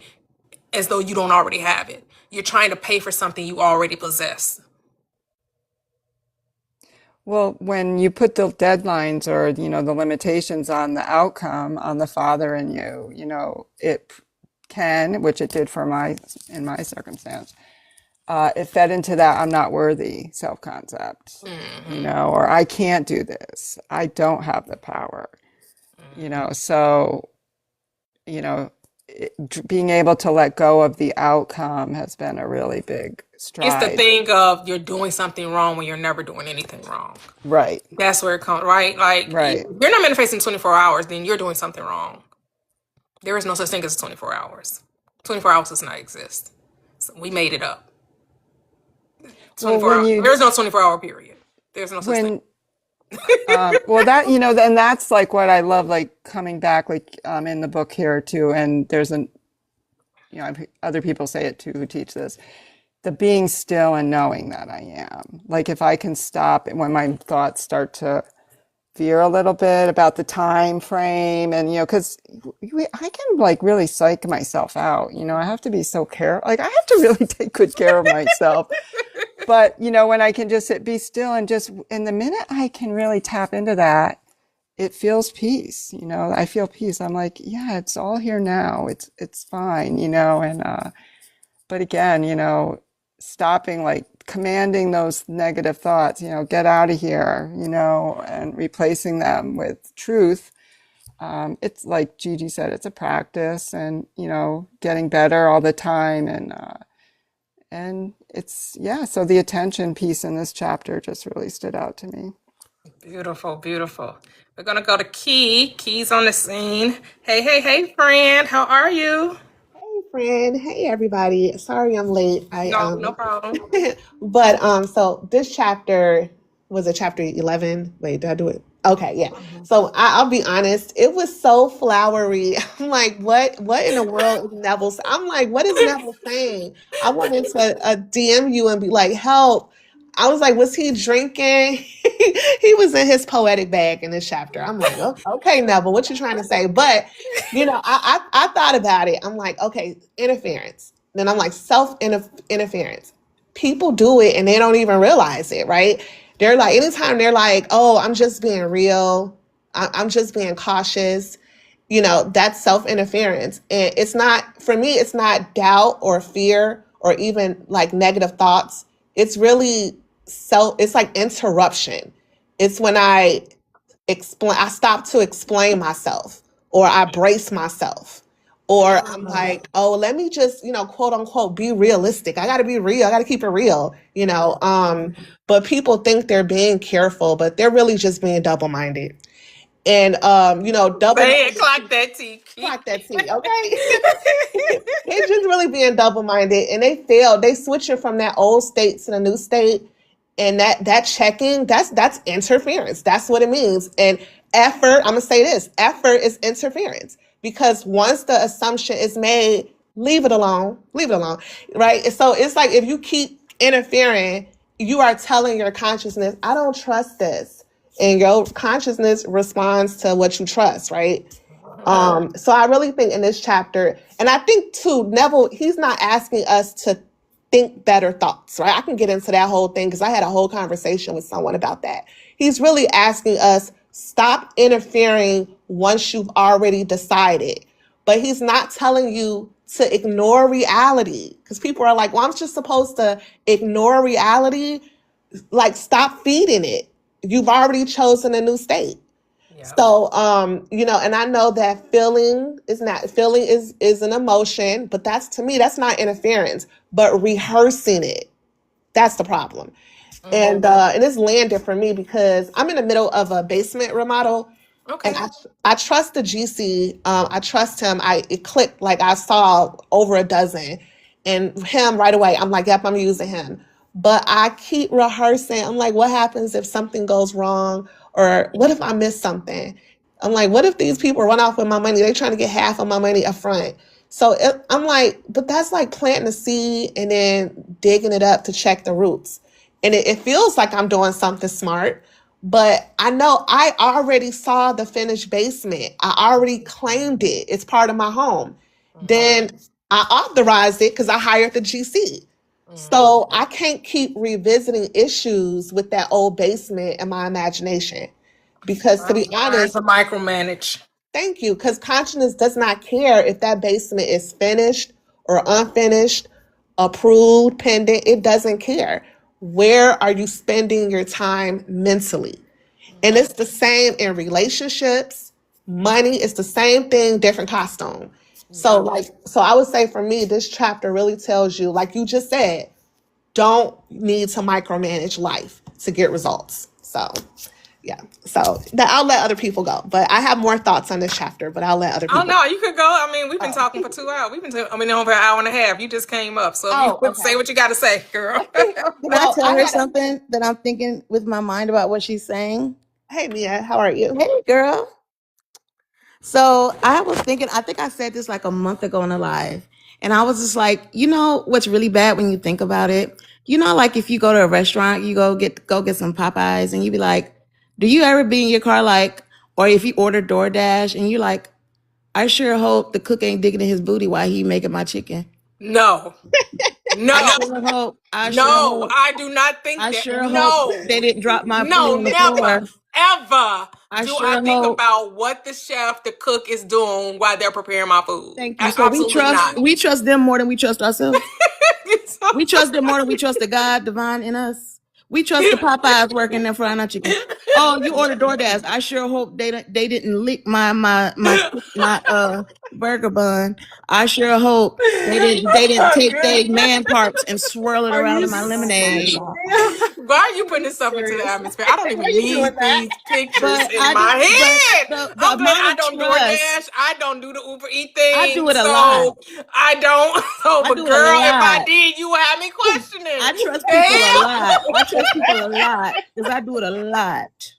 I don't. Oh, I never go to a restaurant if I do. I give a lot of trust out in this world. I do. Because I love it. I'm a convenience girl. I spend a lot of money on convenience. Mia is hilarious. I need a husband to come stop me. Because you I got me spend a lot of money on convenience. You got me cracking up. But that's how much trust we put in people to do the simplest things that are really important. They making food, they bringing food, they doing things. But we don't even trust the God in ourselves. We don't trust ourselves. Oh gosh. Oh my God. And I can't stop thinking. I get what Let me mute myself because I just So when you are wanting that thing that you know that you done asked for and you said it's mine, think about what I just said, okay? So we can make our manifestations come fast as our Popeyes come to our door. Thank you. I'm gonna think about that. Like that's the Popeye analogy. Whenever I have a thought, like, do I think about the Popeye worker? Yeah, but actually, I do. I'm not gonna lie. I'm one of those people that the thoughts just come. Oh my God. Yeah. Anyways, but I had to learn to stop. I think about everything. I'm like, what if, like, when I say DoorDash, when I look at the person, I'm like, ew, no, I'm not eating this. Seriously, like, there's no way. I'm like, I'll just throw the food right in the garbage. Like, there's no way I'm eating this. So So Somebody's I'm gonna saying, sound like So they don't even look dump the clean food. enough to deliver the food. Put the food. Popeye's I don't even want to look at manifestation. them. Cause you know they didn't cook it. All they didn't even pack it up. They get there and just grab the stuff and go, and you like, they don't look No. clean enough to even carry my bag. Yeah. I ain't gonna lie. I'm like, just Sometimes my leave it stuff on the looks a little stairs. Y'all, pampered. y'all judgmental. I ain't Ooh. gonna lie. My stuff be looking a little tampered with sometimes, and I don't be caring. I still trust the Lord. I trust the Lord, and I trust that Uber man. You said, yeah, I'm not eating this. He don't even look clean enough to carry this bag. If you eat McDonald's, you got a lot of trust, and that's That's true. because those fries don't even go bad.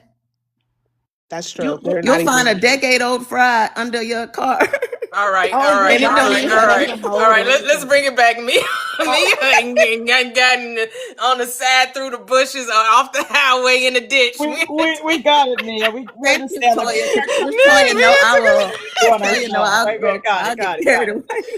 I mean, I enjoyed the analogy because it's very entertaining. But yeah, I got it. I got what you mean. Like, we put more trust on other people than we do on our higher self. But yeah. I love you. Because here's the thing: there are no other people. True. That's right. They're you. Bestie. This your story. You wrote that unkept man was gonna bring you your stuff. You did that. Cause what? Better change that story. Better tell a different story. But go ahead, Key. You can finish what you were going to say, and then we'll go to Kevin, then to Gigi. Oh, okay. Well, no fast food for me this weekend. But anyway. Not till you clear up that. Right. Let me just clear that up. No fast food. But somebody had asked me a couple days ago, they were like, well, because what is monitoring? And I'm like, monitoring your thoughts mean, right? And then I thought about what you would say. You don't have to correct your thoughts, because when you do that, you're still centering the old self. And I know people are like, how? Like, shouldn't you master your thinking? But when you correct your thoughts, doesn't it mean you still believe the old identity is in charge? Because if you already are living from that new state, there would be nothing to correct, right? You're saying that the thought has authority unless you have to intervene. But a person that's secure doesn't have to correct anxious thoughts. They barely register. You don't argue with a thought. You don't argue with a thought. You just identify with it. You don't identify with it, and you just let the new thought stabilize on its own. And when I thought about that conversation, it realized that it had connection to me with the interference, because you could have a thought and then start correcting every negative thought you have, and renouncing every negative thought. And it's like, that's interruption too. That's interference as well. So anyway, that's what I thought. Yeah, because you're not to resist the thought, you are to renounce the thought, right? So resisting the thought is giving your attention to it. Renouncing it is taking your attention away from it. It's just choosing a different thought. You don't have to judge it. You don't have to condemn it. You just choose a different one. That's all you're to do. You're aware that you're having this thought. Now choose to have a different one. Too simple, right? That's just way too simple. Like, wait a minute, I don't have to argue back and forth. I don't have to wonder where it came from. I don't have to justify and condemn. Unnecessary. I mean, it's your world. You can do it. It's just not necessary. Yep. Go ahead, Kev, and then we'll go to Gigi. I was thinking, we often say on this live that once you make a decision, there's nothing more for you to do. Now, I know logically that doesn't make any sense. We've been conditioned, programmed to think the work is not done unless we're doing the work. But you are not to do the work. I'm sure if you've been on this live before, You've heard me say, God don't need your help. Your imagination doesn't need your help. It's been doing just fine without you. The stand still, be still, and know is your work. Is the only work that can be worked. Is the knowing. Is being that which you desire, but stepping into it, that's the work. It's like the evidence of things not seen, the substance of things not seen, the evidence of things, the evidence of you not seeing it is the evidence. I know it sounds a little strange to hear me say that. Faith is the substance of things hoped for, the evidence of things not seen. Well, how can something that you not see be the evidence? Because it's your imagination. You don't see your imagination, not with your 3D or human eyes. That's your power. That's the Christ power that he's talking about in chapter 11. That's your power. Your imagination becomes manifested. I think Toyia mentioned in the last live that our 3D body is the embodiment of our imagination being manifested. You are literally, your mind have taken shape. You are God in the flesh. Somebody say, well, what does God look at? Well, look at me. I'm exactly what he looks like. You're exactly what he looks like. We are exactly what God looks like.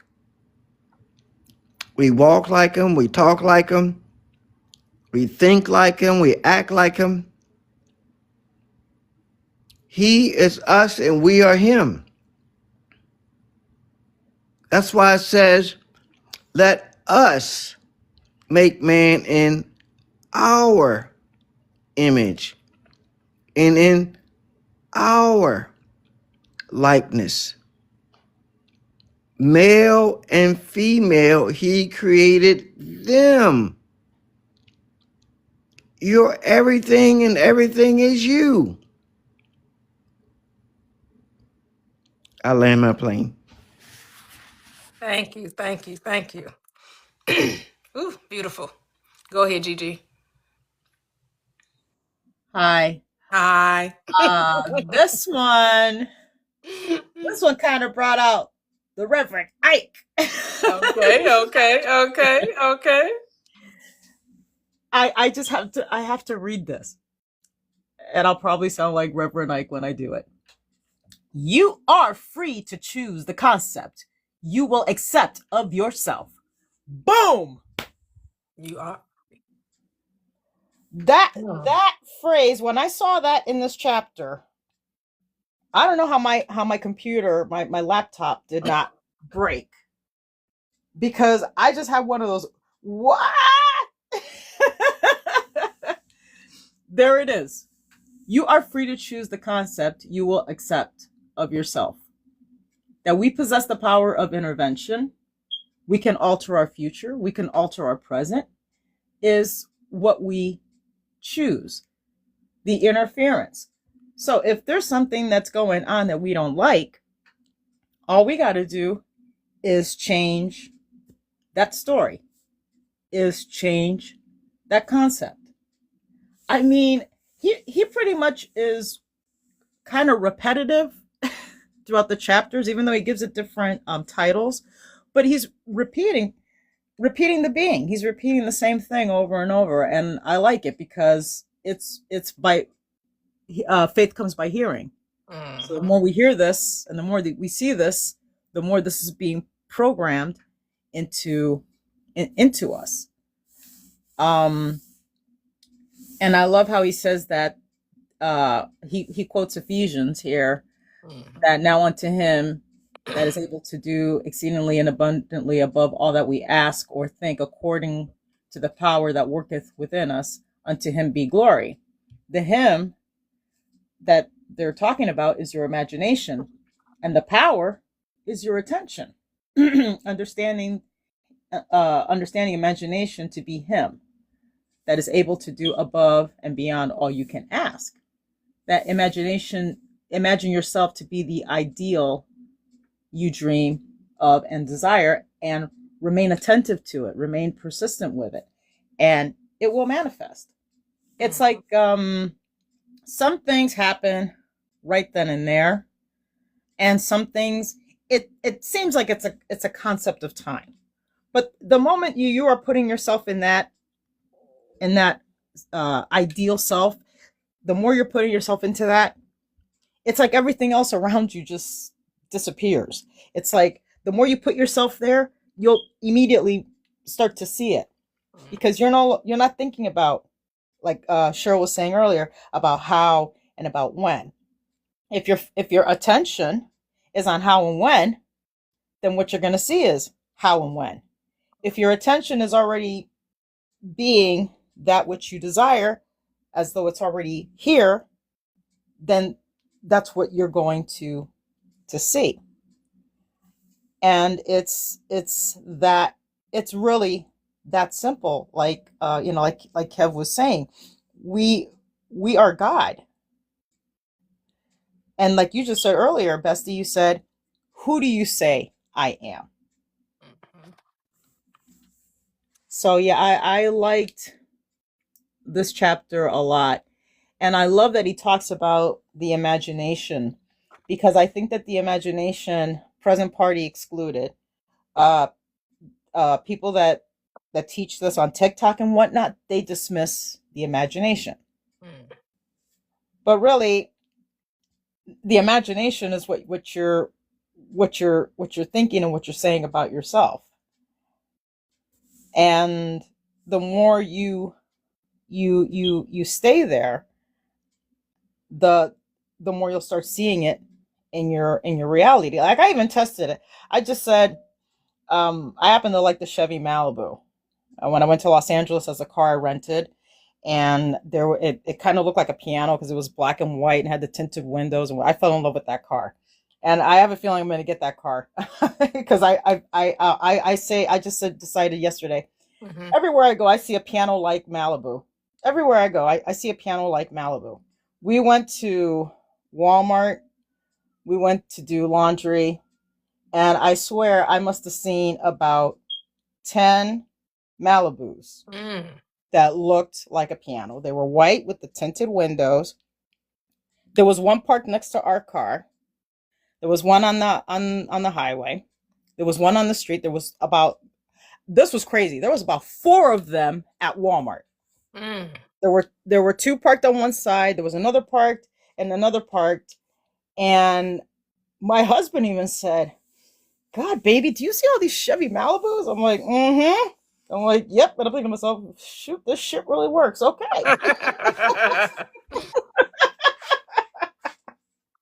Because my attention was on a white piano-like looking Chevy Malibu like I had in LA. So it's what you think about yourself, what you say about yourself, where your attention is, that's where you're going to go. Here's the beauty of it. You can change it. So if there's something that you don't like, you can turn it around. Yeah. And it's easy. Even with things that we don't like. That's the interference. Right? Yeah, exactly. That's the interference. You don't see us with things that we don't like saying, oh, how am I going to be ugly? How am I not going to get that job? How you know, we don't analyze the how. We assume it. We're not going to get that job. We're ugly. We're this. We assume it. We just assume it, right? And it starts. You start seeing it in your attention, in your 3D. So flip it. I'm beautiful. I'm healthy. I got that job. And just let it go. I'm beautiful. I'm healthy. I got that job. Just do what you do with the negative. Or with the things that you don't like, you know, you just do it with the things that you don't like. You know, I had an epiphany with that. I'm like thinking, you know, with things that we don't want to experience, with things that we don't like, with things that we're not happy with, we don't sit there and think, how is that going to happen? When is that going to happen? Where is it? How come I don't see it? How come this isn't going? You know, I've been saying that I never get that job for years. How come I keep getting to the job? We don't do that. We automatically assume that that's how it is. Yeah. And then wonder why we experience it. Yeah. Ah, okay. And I said to myself, yeah, and I said, yeah, Gigi, yeah. And I said, oh, okay. All right. We're going to play it that way. Okay. We're going to do that with what we want. I'm going to do it the way I do with what I don't want. I'm just going to assume it. And the moment I just started assuming it, boy, it's been quick, because I'm not thinking about how or when. When how and when comes in, I'm like, shut up. I'm assuming it. I got this. And it's a practice. I already feel the new neural pathway highway creating that. Yep. I just assume it and that's it. So if you happen to get off the highway, you know, take a wrong turn, get off the wrong exit, that's okay. Get back on. Give yourself grace, because this is new to us. We're new to this. You know? Well, that's like when you learn something new. You're learning a new craft, and learning something new at a job, learning a new instrument. It's new to you. So what do? You practice. You rehearse it. Like Mia says, you rehearse it. We've been rehearsing that we're not good enough, that we're not God, that we can't have this, that we can't have that. So now it's time to rehearse that we're good enough, that we're God, that we can have whatever we desire, that, you know, the 3Ds are best friend. That's my new one, because I've been told so much. Oh, the 3Ds are enemy. No, it's not. 3D is my best friend, because it's reflecting what I'm thinking. It's reflecting what my concepts are. It's letting me know, okay, this is what's going on. That's why you're experiencing this. Oh, okay, now I can change it. So yeah, interfere. Nothing wrong with interference. If something is not going the way that you want it, interfere. But remember, it's inward. Yep. You're not doing anything outward. And just be careful with the rehearsing, because you don't want to get in a state where you're saying you're rehearsing because you're not it already. Right? Right. It's because you are it, right? Because some people would think, well, rehearse, I'm trying to become something. No, you're already are the something, right? So that's why we like persistence more than rehearsing, right? Because you're remaining constant in the state that you've chosen, right? Right. You're not trying to be something. You're already the something you've chosen. You're already it. Just be it. Be it. Repeat the being, like I like to say. Repeat the being. Repeat the being. But yeah, what I mean by rehearsing is, yeah, like what you just said. Not that you don't have it yet. Mm-hmm. It's repeating the being. Mm-hmm. is actually, yeah, like what you said, being persistent with that new assumption as though you already have it. Don't ever think it's something that you have to go get, or that you have to wait for.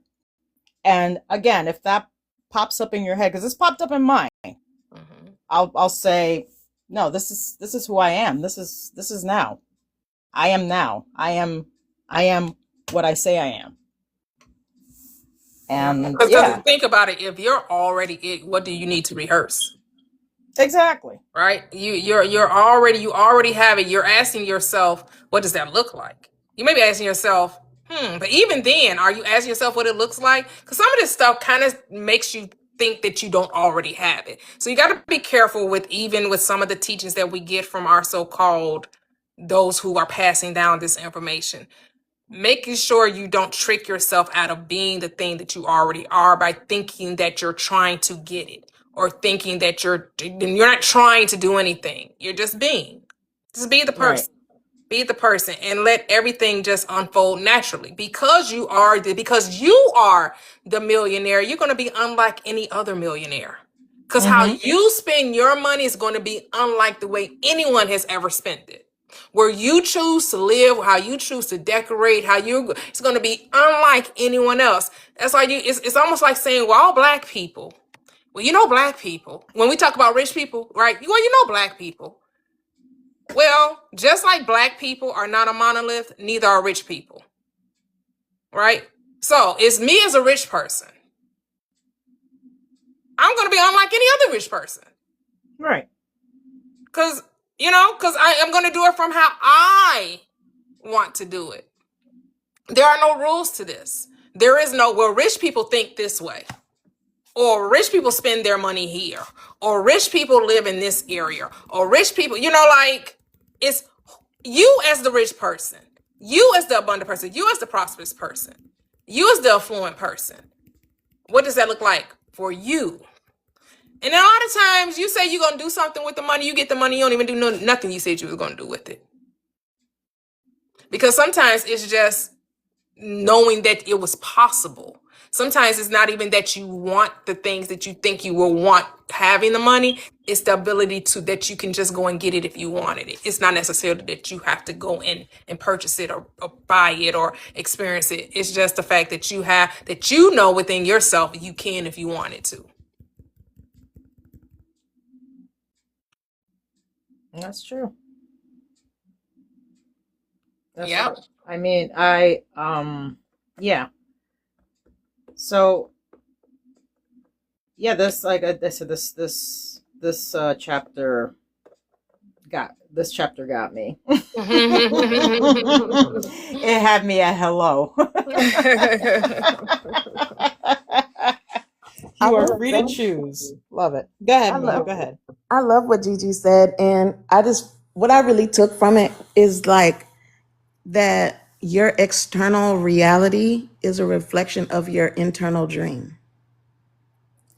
And by internal dream is just how you think about yourself, your self-concept, those thoughts. Because, if you're thinking, of course, in the past, you may have thought all the worrying thoughts of what could go wrong, why you shouldn't get the job, or why you couldn't get the job, or what can happen to get in the way of you getting something that you really want, right? But if your dream only consists of good outcomes, right, then your external reality can only reflect that. So just making sure that your inner dream, is of what you want, and just being in control of that. So, having a good self-concept is very important, because you have to love yourself and know that you deserve the good thing first. That's got to happen at baseline, because if you don't love yourself and think and have forgiven yourself and, giving yourself that unconditional love, God is unconditional love. Well, you are God, so give it to yourself, so that you can have that good self-concept to know that you deserve it, so that you can stop worrying about and giving and doubting if something will happen to get in the way of you getting it. So what I always call that hater that keeps filling your mind with doubt that you deserve a thing is, it was you. So don't be a self-hater, be a self-lover, have a great self-concept, so you don't have to worry about whether or not you deserve it, and just let it happen and trust it. You'll get it fast. Go ahead, Keith. I just want to say, you guys really helped me understand this chapter just now. So I'm so glad I was able to make it in when I did, because, like I said, I did not understand the chapter at first. And especially when that conversation, like what Mia just said, and especially the conversation that you had with you and Gigi, because I was looking at the interference as interruption, interrupting. And it's really telling us that you have the power to decide. You can interfere and make a different decision just by giving yourself the authority. And so I'm like, oh, okay. So now I can go back and reread it and get a totally different understanding from it, which I didn't get at first. So thank you. Thank you. That's all I had to say. Yeah. Oh, you're welcome. You're welcome. You're welcome. Yeah, say all thy getting, get an understanding. So he says, there is only one substance. This substance is consciousness. It is your imagination which forms the substance into concepts, which concepts are then manifested as conditions, circumstances, and physical objects. Thus, imagination made your world. This supreme truth, with but few exceptions, man is not conscious of. Go ahead, Cheryl. I was just thinking this conversation that everyone's sharing, it just reminded me of like, I think one of like someone who came up on your live a few months back is that gentleman who, manifested a girlfriend, or maybe they're married by that time. Like, first he got clear, like through his mentor, said, what do you want in a relationship? And then his mentor said, be that. And then walking through his reality as though he already had a girlfriend, to the point, where he was, taking her out to Valentine's dinner, even though she wasn't there, or, going out to family gatherings as a +2. And I just think like that's like, even though I don't think we have to go to that extent to like where we're doing those things, going to dinner with someone who isn't there yet. I think though, just living from that feeling, or, that reality that we are what we want to be, it could be like that to me was an effortless, although I'm sure in the beginning it might have felt a little uncomfortable, but it just felt like he made it become natural, and he kept his attention on that, that's what he was in a relationship. And it just reminds me like it can be fairly simple, but just like getting it to that feeling of naturalness and having the commitment. Like that was a real commitment to me, like to do that in public, to order dinner for 2 when you're only 1. That took real conviction. That's it. That's only because you think it's something that something should be embarrassed or people would, right? Like we don't do things because it's like, we worried about what others would think. He clearly did not care to, right? Yeah, He could not have cared what other people thought, because if he got in his head about what other people would think, oh, they're going to think I'm crazy. That's what stops a lot of people from doing anything, right? Because of how you think someone else is going to perceive you. But people are only going to perceive you as first as you perceived yourself. Well, that's why it's such a great example, because I'll have moments in my life where I'll think of that and I'll be like, are you willing to have that level of conviction? Because again, to me, it's like the self-accountability, we all do it our own way, because, as we say, because to him, it could have been fun. It didn't have to be uncomfortable. It could have just been fun. Right. It could have just been like, hey, I'm playing a role. I'm playing a movie. I'm here with my girl. I don't care if you can't see it. I know what's there. They could think I'm crazy. They don't really care, right? I'm doing this for me because this is how I perceive that I need to get into character to be the being that I say that I am. And I'm willing to make it fun and pay for a meal for 2, because that's what I will be doing anyway, right? I'm married. I'm going out to dinner. I'm not going by what it looks like. And from the outside, I'm going by what it looks like from within. So in my mind, I'm married. But like you said, it didn't have to be the physical thing. He could have did it all in his mind. He could have took the date and ordered the dinner for 2, ordered the champagne, been in a restaurant all in his mind. Well, that's why I love that. That's why I just love that story, because, I think he made it natural. So if you are, and I think that's a good indication of, we can always learn from ourselves, right? So if living in that reality feels uncomfortable, or, you feel uncomfortable in it in any way, whether it be like, if you would feel embarrassed to order 2 dinners for 1, or just You know, you go in the store and you're rich, but yet you're checking all the prices. Like you have to pay attention, like how am I feeling in this moment? And it has to become natural for you. But who's to say, why do we assume that people with money don't look at prices? Well, I meant like if you're You know what I'm worried saying? about your, you know, like the total, Yeah, the like, reason why you're yeah, looking at the right, right, price, right? yeah, Because yeah, I'm not going to say that people don't know how much stuff costs, right? right, right, They're not caring about the costs, right? Don't right, you know? If you're checking because you're trying to figure out, well, can I afford this? Then more times than right, not, you probably can't afford it. right. Like If you're looking to see if you can afford it, then probably 9 times 10 you already knew you couldn't afford it, right? Like, right. Yeah, if you feel fear behind it, I guess would be if there's a fear or you're not comfortable with the thought even of I can buy whatever I want, you know, it's making it like that to me is always a good barometer for like where I'm resisting, right? you know, Because where you can it's, look at a price and decide, oh, I want it, but I don't want to pay that price. oh yeah, because like now, like, you know, when I think of myself as having a lot of money, it's like, oh, I still like to get deals, you know, like that That's what I kind of said. I thing. love a Yeah, deal. I love yeah, freebies. I love, you know, like what? I yeah, like a discounted deal. I like that I ain't have to pay full price. yeah. I So like it's, that when I went and bought it, it was on sale, discounted 60%. Holla. yeah, so it's like for me, it's, you know, just noticing like if what I'm trying to consciously bring forth in my reality, do I feel comfortable in it yet? Or am I still, you know, feeling like the fear around it or which could show me, oh, I still don't feel worthy. I still don't believe or whatever. So I just, that's just what, you know, the conversation was making me think about that story because I think it's like one of the best call-in stories I think I ever heard because like he was so committed to it, Mm-hmm. you know, beyond anything. So shows what you can do. Yep. Yep.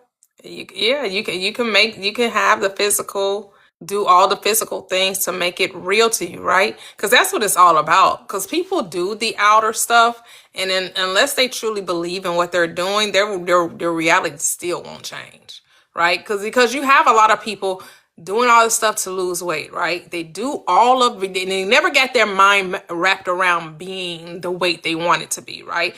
They're hyper focused on how to get to the weight, right? So they go to the gym, they do the diet trends, right? They do what your Atkins diet, then you had the keto diet, and then you had, right? And so you're doing all of this, hoping that this is going to get you to the, and not to say that it doesn't, but the moment you stop doing it, the weight goes back. Why? Because it was never about what the body, it was about the mind.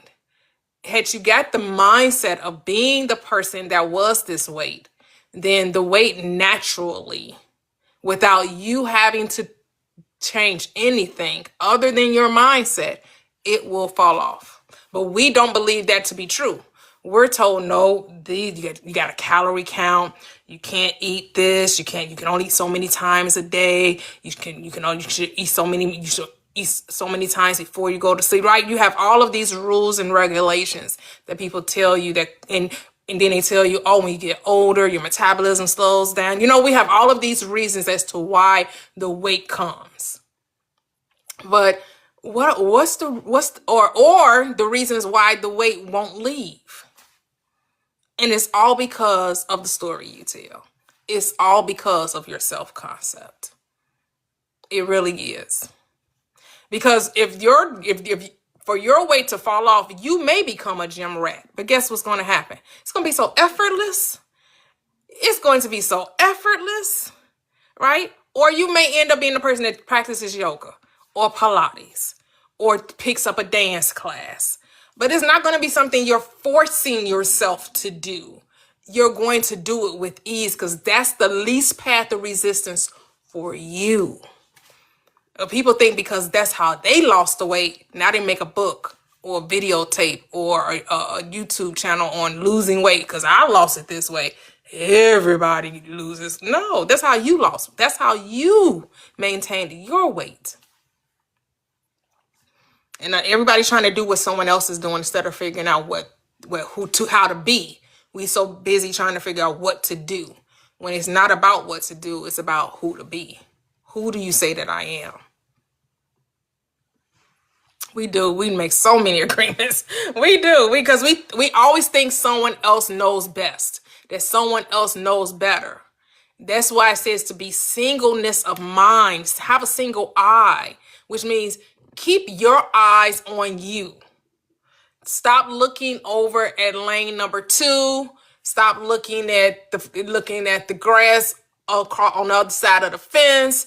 Stop worrying about how your neighbor got their Mercedes, and I know they make less money than me. How they able to afford that? You know, people living, prospering, you struggling, making $200,000, and somebody making $70,000 living their best life. They can travel, they can buy whatever they want, they can dine whenever they want. They, because they figured out that they weren't going to let their income determine their way of life. And you have to decide that your income is not a limitation. It's not a limitation. Because money is the limitation, right? Anything that is physical is the limitation. But you're unlimited. Because all the things that you think you need money for, you don't need money to do. We just been told that that's what we need money to do. And again, I'm not against money. Because I want money. Like, I like money. Not even want money. I like money. Lots and lots of money, baby. Like, I'm a billionaire, right? Like, I'm not saying that you ain't got nothing against money. I'm just saying it's a limitation, though. Because when you decide that you want to do something and you add money to the equation and you find out, oh, it costs this amount of money, but I only have X, Y dollars. I can't do that. So who was that? I think Dick Gregory said, you said you want to go to Paris. You want to go to Paris. And then you told yourself, oh, I can't go to Paris. You just told 1 trillion cells in your body that you can't go to Paris. You just told God what was impossible. Because all you were supposed to do was say that you want to go to Paris. Not how you was going to get there, not how much it costs. None of that. You were just supposed to say, I want to go to Paris. And then allow yourself to go to Paris without trying to figure out, well, how I'm going to get there, how much it's going to cost, where I'm going to get the money from. That's when you start limiting yourself. Yep, we don't hope. So that's, again, the self-concept. That's why we're reminded, not told, but reminded, remove money out of the equation. Yes, you can have as much money as you allow yourself to have, right? But you do know people have money still are limited, right? Because it was people that had money but was scared during COVID to travel. They were scared to touch their face. They were scared to be around their family. They're right. We saw this. We saw social media where people didn't like being with their loved ones. They didn't like being with their husband. They didn't like being with their children. When they grocery shop, they were scared to touch. It boggled my mind that people were scared. Like because I would go outside and walk my neighborhood. And I was like, if you don't want to be, because I wasn't wearing no mask. I'm like, if I can't breathe the air, then I need to just go ahead and just unalive now. Because what? I can't breathe the air? Like, I'm going to put a mask on in my own car? Like, I'm the only one in there, and I'm wearing a mask in the car and I'm the only one in it? That boggled my mind. Because what? Telling me I can't touch my own face. Don't touch it. Just how limiting and how fear-based that time was. And I was like, I can't give over to those fears, because what are we doing? What are we doing? So I still had my Christmas party. We still celebrated Thanksgiving together with my family. I didn't wipe down no cans. Well, I'm not even a can. I'm not somebody that uses a lot of cans anyway. But if I did use a lot of cans, I wasn't wiping them. Like, was your house not clean before COVID? Because what we doing? Did you only decide to start cleaning your home when COVID came? Like, I wasn't doing nothing extra special about cleaning my house that I wasn't already doing. Like, what? Like, really? Like, what? So your house was nasty before COVID, now so you want to get clean because of, like, what we doing?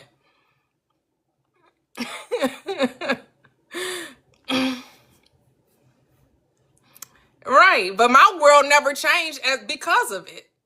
That my world, we still traveled. We said, you know, and when I went over to Dubai, they said they never shut down.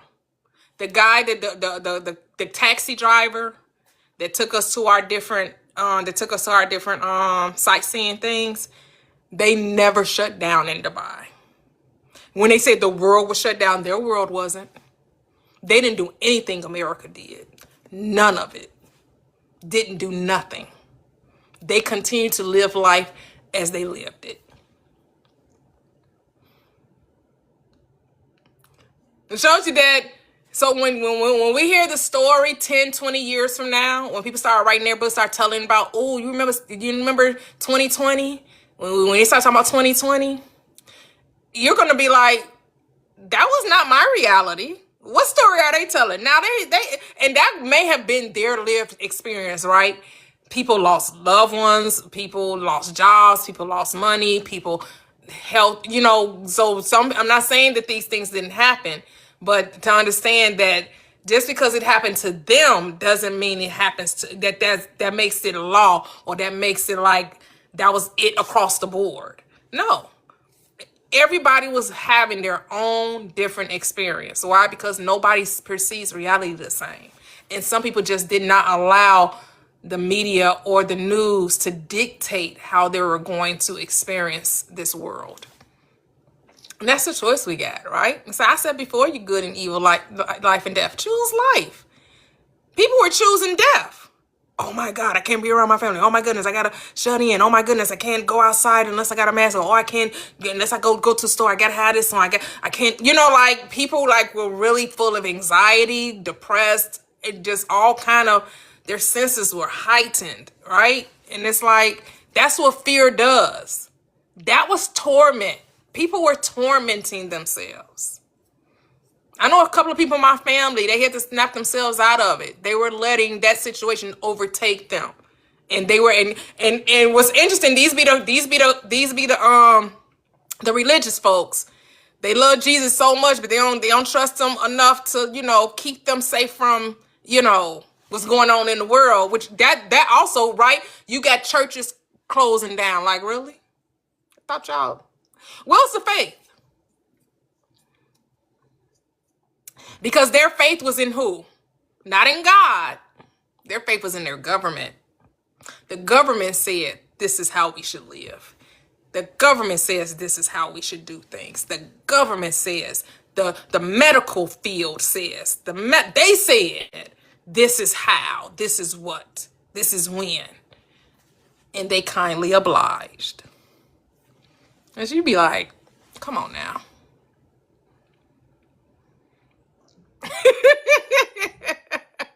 Too logical.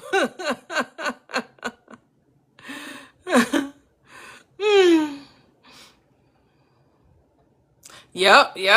But that I mean, that's why you have to decide what reality you want to live in. You can let the world tell you what reality to live in, or you can decide on your own what reality. Because again, it comes back to self-concept. Who do you say that I am? How are you conceiving yourself? What are you saying about yourself? Right? What are you saying about yourself? Someone else was saying, I didn't quite get everything that he was saying, but it was somebody I saw on Instagram, and he was talking about how everything is inverted, right? And he said we live in a world of opposites. So like the right side of the brain controls the left side of the body, and the left side controls the right. All right. And he was saying that when it comes to colors, the color that we see is not the color that's there. It's the color that the light rejected. So he says when we see red, that's not actually red we're looking at. It's the color. It's the color that the light rejected.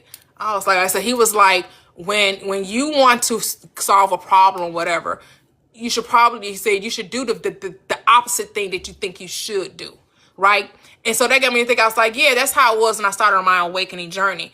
Everything that the world said is the exact opposite, right? Everything that the news or your media or your government or your laws were telling you, you kind of realize it ain't nothing what you thought it was.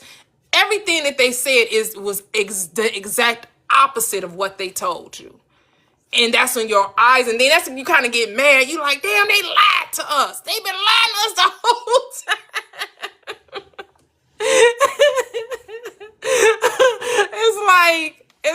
nothing is as it seems. It only seems to be to them that it seems to be. What does it seem to be for you? That's why you don't have to go get a consensus. With God, you are the majority. With your imagination, you are the majority. But a lot of times we like to go, well, let me see what they say. What do they think? What does this people think? No, it's what do you think? At the end of the day, all that matters is what do you think? Because as you think, so shall it be. Right? Whatever you think. So what do you think? And now you probably want to stop thinking so goddamn much, right? Stop thinking. You think too much. Stop thinking so much. Which means stop trying to wonder when and how and what you got to do. There's nothing to do. There's nothing to do. Everything you do should be for the joy of it. You should be asking yourself, what does happy feel like? What does happy look like in my life? What makes me happy? Like, really sit down. That's the commune with your own self. I know I tell you, I don't necessarily always say what you should be doing, but this is something I recommend. And then you could take it or leave it, right? To sit with yourself and ask yourself, what does happy look like to me? Like, what really makes me happy? What brings me joy? What can I do that's like the easiest step? It takes no effort. I don't have to try too hard. I don't have to convince. I don't have to coerce. I don't have to manipulate. It's just something I can just do with ease, the least path of resistance. What is that? And then do it. And then do the thing. The thing that you say that brings you joy, that makes you happy. Why are you denying yourself of your joy and your happiness? Because if we only get this now, we only have now, why are you not doing the thing now? And you're not doing it to make you happy. You do it because what? You are happy. I am joy. So why wouldn't I do the things that are joyful, that are happy, that are peaceful, that are easy to do? Like, I think this is what Mia was saying earlier, right? We look for the most difficult challenge. I just like a challenge. I just want it difficult. I just need it to be hard because, if it ain't hard or difficult, I don't feel like it's worth having. We convince ourselves that difficulty means supremacy, superiority. Because if it's too easy, no. That means everybody could do it. But do you know everybody not doing the easy? They tell you that. If it was so easy, everybody would be doing it. No, they wouldn't. Because they would rather do the hard. Everybody not doing the easy. Everybody choosing the difficult world. Everybody choosing the hard way. So again, that's that world of opposites. The world is telling you if it was so easy, everybody would be doing it. That's cap. That's the lie. Everybody not looking for the easy. Go ahead, Kevin. That's confirming that the world is a mirror. Don't you realize when you look in the mirror, it's the opposite? Inverted, It's right? all Inverted inverted. and turned around. Yeah, it's not like I said, no one can see God. You have never seen what you look like. No, nobody has. No one has ever seen what they look. We have never seen what we look like. And we got to stop seeing everybody, other people, somebody else. There is nobody else. It's only you. There is nobody else. Them folk over there. I don't know why everybody always doing thus and so. It's you. It's only you. Nobody lied to you. What you saw that you found was not true was your programming. Yep. All you witnessed was your programming until you found out you need a different program to have a different experience. Yep. Yep.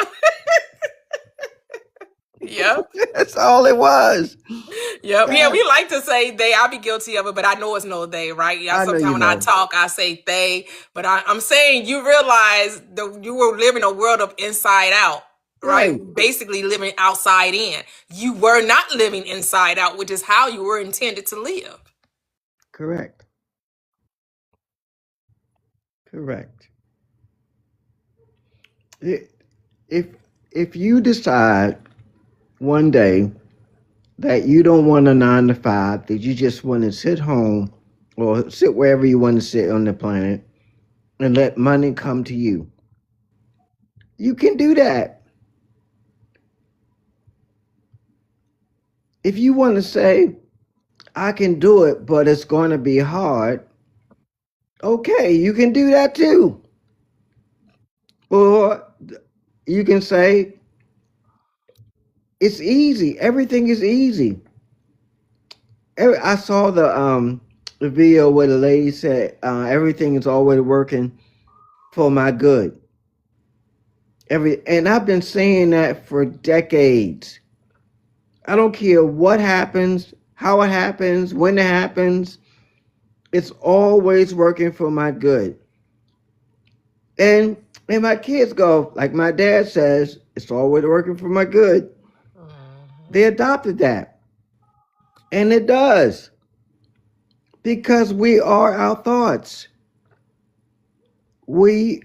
Thoughts are things, and we are the things of our thoughts. Yep. You are your sum total of your The beliefs. sum total. If you want a different outcome, change your thoughts. And you can only do that through the power of awareness. I think there's a book on that.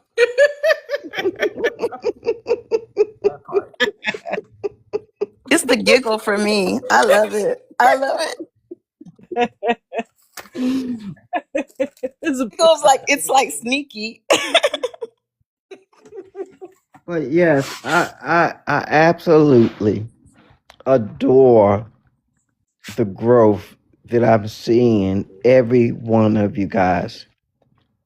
Absolutely, it fills my desire cup running over. It's what I desire. It's for you to know the power in you and exercise, walk in it, be in it, be consumed by it. When I say consume, I mean be burnt up beyond recognition. Yeah. That the old you is not even a thought. I'll tell you a story that happened to me this week. I bought this pan, and look, we listen and we don't judge. Right? We listen and we don't We judge. listen and we don't judge. That mean they about to tell you a story. Right. Judgy boy. It's about to get real, right? What you doing? The fact that you got to preface it, no judgment. Is this a no judgment free zone? Yes. The opposite, some judging finna come on now. You already gave us permission to judge because you told us not to. But go ahead. I love it. I love it so. No judgment, Kev. No judgment. Go ahead, buddy. So I wanted a pen, and anybody that knows me, really knows me, knows that I prefer quality over cost. So if something carries a lot of quality, I don't care what it costs. I justify the cost with the quality. That's just how I am. There's no way I would have bought that or paid for that much for that. You're crazy wasting your money on that. It's me. That's how I am. So I bought this pan, cooking pan, and the cooking pan and the lid was $200. Right, that may be a little more than what the average person would care to spend, but I think I'm worth it. I feel I'm worth it. So I was thinking, I ordered this thing. When did that thing come in the mail? The very next day, it showed up. I opened it. It was so pretty, so shiny. I like, man. Then I looked at the instructions. Well, you can't treat it like any other pen. It's professional grade. So you have to treat it a certain way. I said, okay, I got that. So, you wash it, clean it, dry it off, and put it away for when you want to use it. My son, I went to bed. My son came over and decided to cook something to eat. And if you're my family, my son, or any of my relatives, you can just walk in my house, go to the refrigerator, cook you something to eat, or get you something to drink, whatever.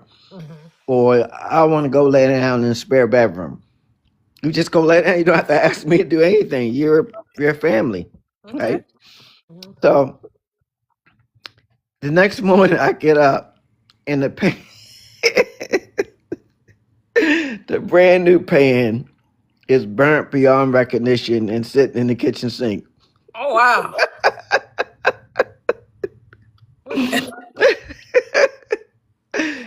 And the old me says, Kevin, you go sit down. I got this. We're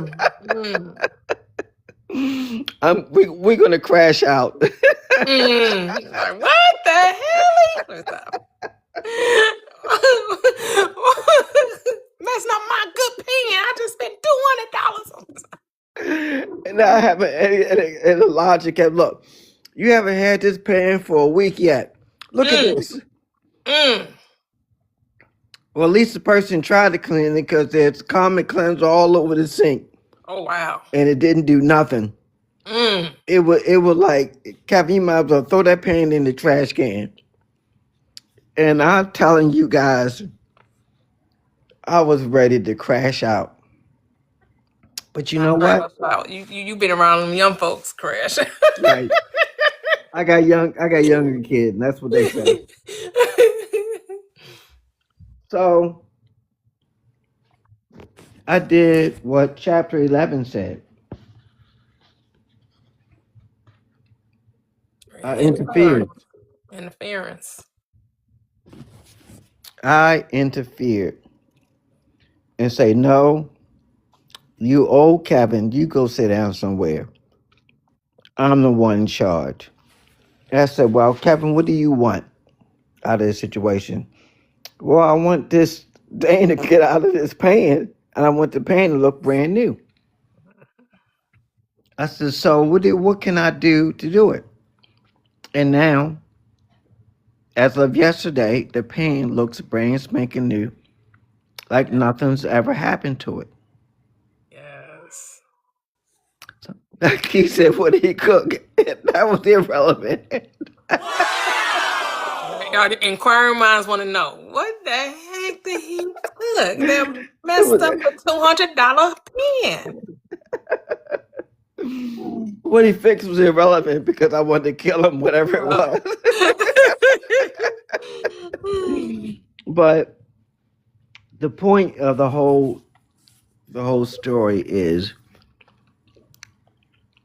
when we are aware of what's going on, then you can, through your awareness, give interference. Because normally it ended up, son, I didn't mean to yell like that. I was just upset. You gotta understand that, I'm sorry. I really didn't mean it. I shouldn't be yelling like that. I shouldn't be talking like that. I'm sorry. Can you forgive me? Right? It could have ended that way. And because I'm dad, he would, well, you know how dad is. He'd have forgave me and moved on. But no, he felt bad. And I treated him like nothing ever happened. I never brought it up. I actually cooked with the pan. Asked him, "Do you want something? I'm cooking this. Do you want me to make you some too?" And he was like, "Yeah, I'll have some too." And I never brought it up. it had no consequence. What it did was it revealed to me the power and authority that I have to overcome a situation that normally I might not have been able to overcome. But I did it through my awareness. This is how we have to be with ourselves. Our old self, our lower mind, does not have dominions over us. We have dominions over it. And when you're deciding to let those or not, or to practice or not to practice emotional intelligence, you're making a decision. And that decision can carry some regret. But you don't have to act that way. You don't have to be unseemly. Even if somebody gives you what you feel is a reason to be unseemly. Because it's only you. Or he was only a part of me telling me that the part of me that needed to be mature and needed to be walking in love to walk in that love, even in that situation when I didn't feel like it. I didn't feel like, and anybody was, well, Kevin, you just bought it, you just spent this money on this, and it was nice. It's a stupid pain, no matter whatever it costs. It's a stupid pain. Like my car. I drive a really nice vehicle, but it's a stupid car. That is not the only vehicle I'm ever going to own the rest of my life. I've owned many vehicles and will own many more. Yeah. Those things don't own me. I own it. And if something happened, I just go get another one if I so desire. Yeah. That's how powerful we are. Yeah, that makes me think, growing up or even when I was raising my children and like something get broke and you get the yelling, you weren't paying attention. Why aren't you paying attention? Like break a glass or drop a plate or whatever. And my grandson, he did that this past week. And he screamed, and I thought he hurt himself because the plate, it wasn't glass, it's that hard plastic, whatever, but it's like glass. But so when he dropped it, it broke into a gazillion pieces, and he screamed. And I thought maybe he hit him in the eye or something like that. He's like, no, because I dropped the plate and I broke another plate. And I was like, oh.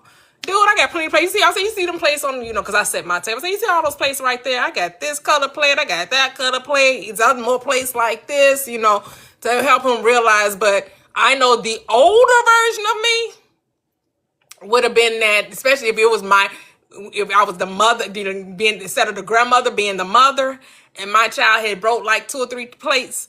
Oh, I wouldn't have been into yelling mode.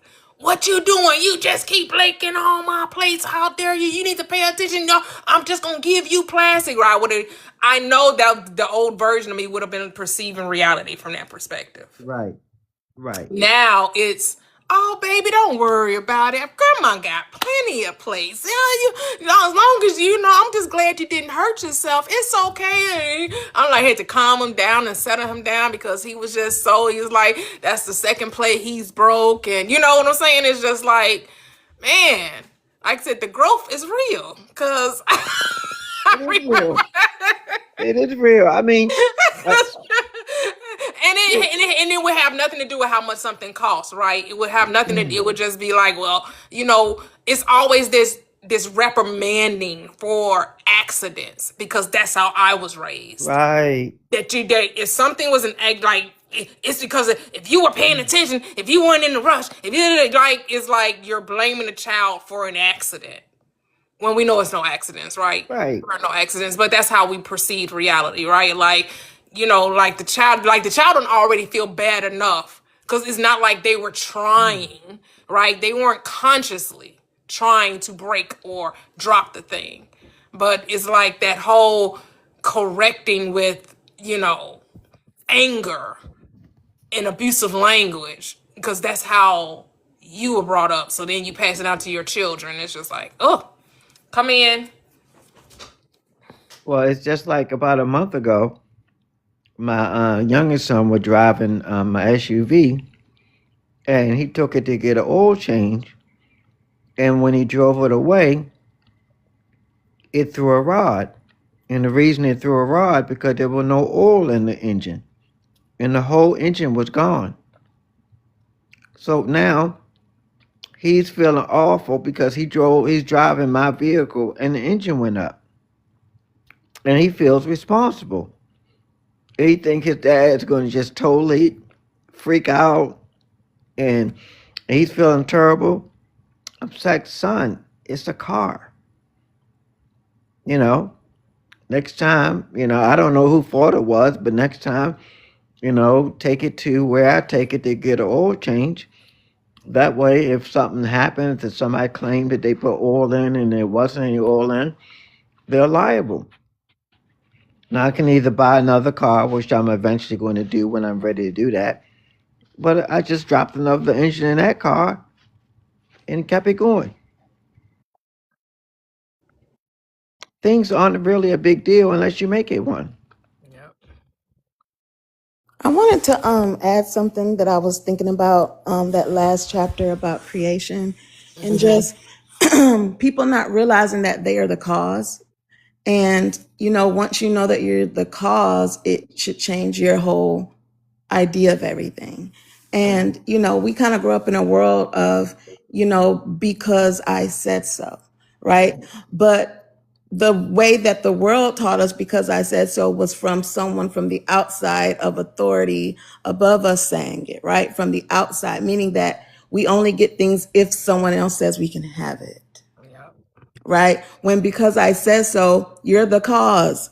So because I said so, yeah, I am the I. I'm the I am. Because I said so, I can have it. So if I say I can have it, it's mine. Yep. I am the I. I'm the cause.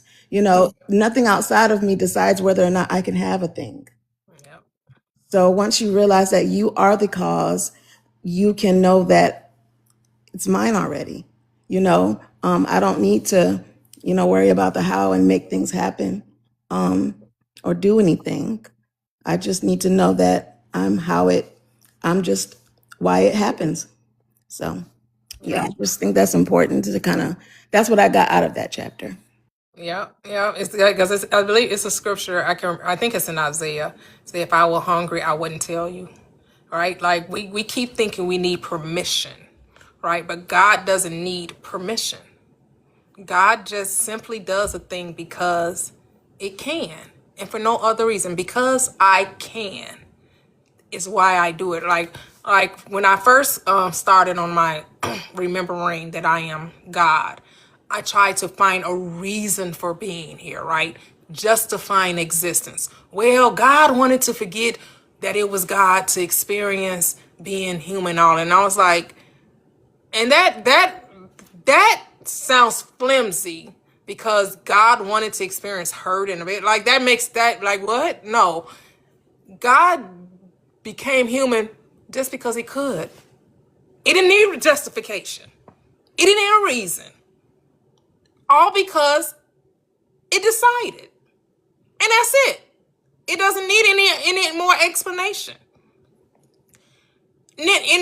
Not to say that you can't give an explanation. Like not to say that you don't understand why we have a sun and why we have a moon and why we have grass and how the CO2 is the CO2 versus the oxygen, right? The oxygen versus what does the plants give off? Like that whole the carbon dioxide, right? It's a carbon dioxide. They give us carbon dioxide and how how it all works together and how it so we understand there was an intelligent design behind to make life livable here as a human.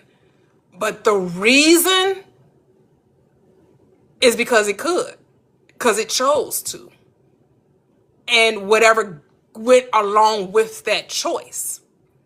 And because we chose to come and experience the world of opposites, that's what we're going to experience. Opposites. until we awaken, until we remember that, oh, there actually is nothing opposing me.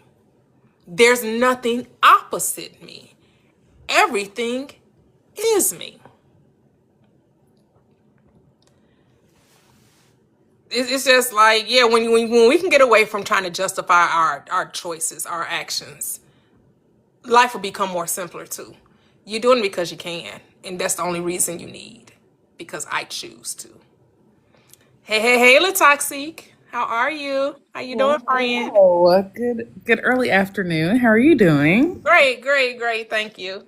Good. I finally caught up with the chapters, and so it's been really nice to, again, the whole power thing is just like overwhelming in the best way.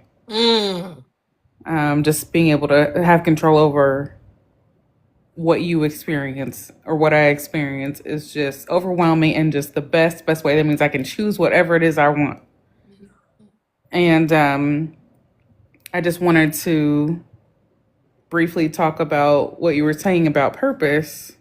And that's been one of my big issues with the spiritual communities in general, regardless of whether they're religious or not. There's just this like obsession with purpose. Why?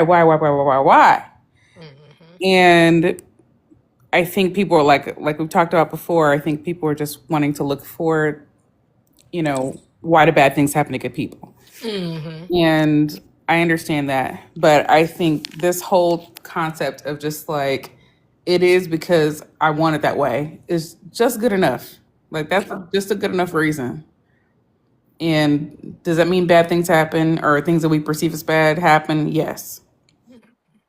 But we can also just as well perceive those things as being everything works out in my favor. Everything works out for my good. Yep. And I'm so relieved, because I think my mom, hopefully she's not listening. My mom was asking me about what do you believe? Because, I used to be a big Christian. She's a Christian, and, we were raised that way. My grandmother was a pastor, like all this stuff. And I'm like, well, she's like, well, what do you believe? Like, I just want you to have purpose. I just want you to have purpose. And I'm like, why? Like, why?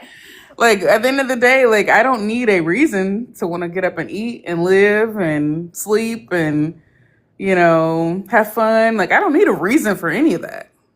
Right, and because here's the thing. What does Ecclesiastes say in their own book? All is vanity. Everything. They're like, is my living in vain? Yes, it is, baby. I'm sorry to tell you. You're living in vain, because there really ain't no purpose to it. It really ain't no reason for it. It's really not. It's really whatever reason you want to give to it. And that's the best. Like, I feel like that is so freeing. I think some people would look at that and see it as like a negative. Like, oh, that means I don't mean anything to this world. I'm thinking to myself, like, just like how it means you get to decide the meaning. Come on.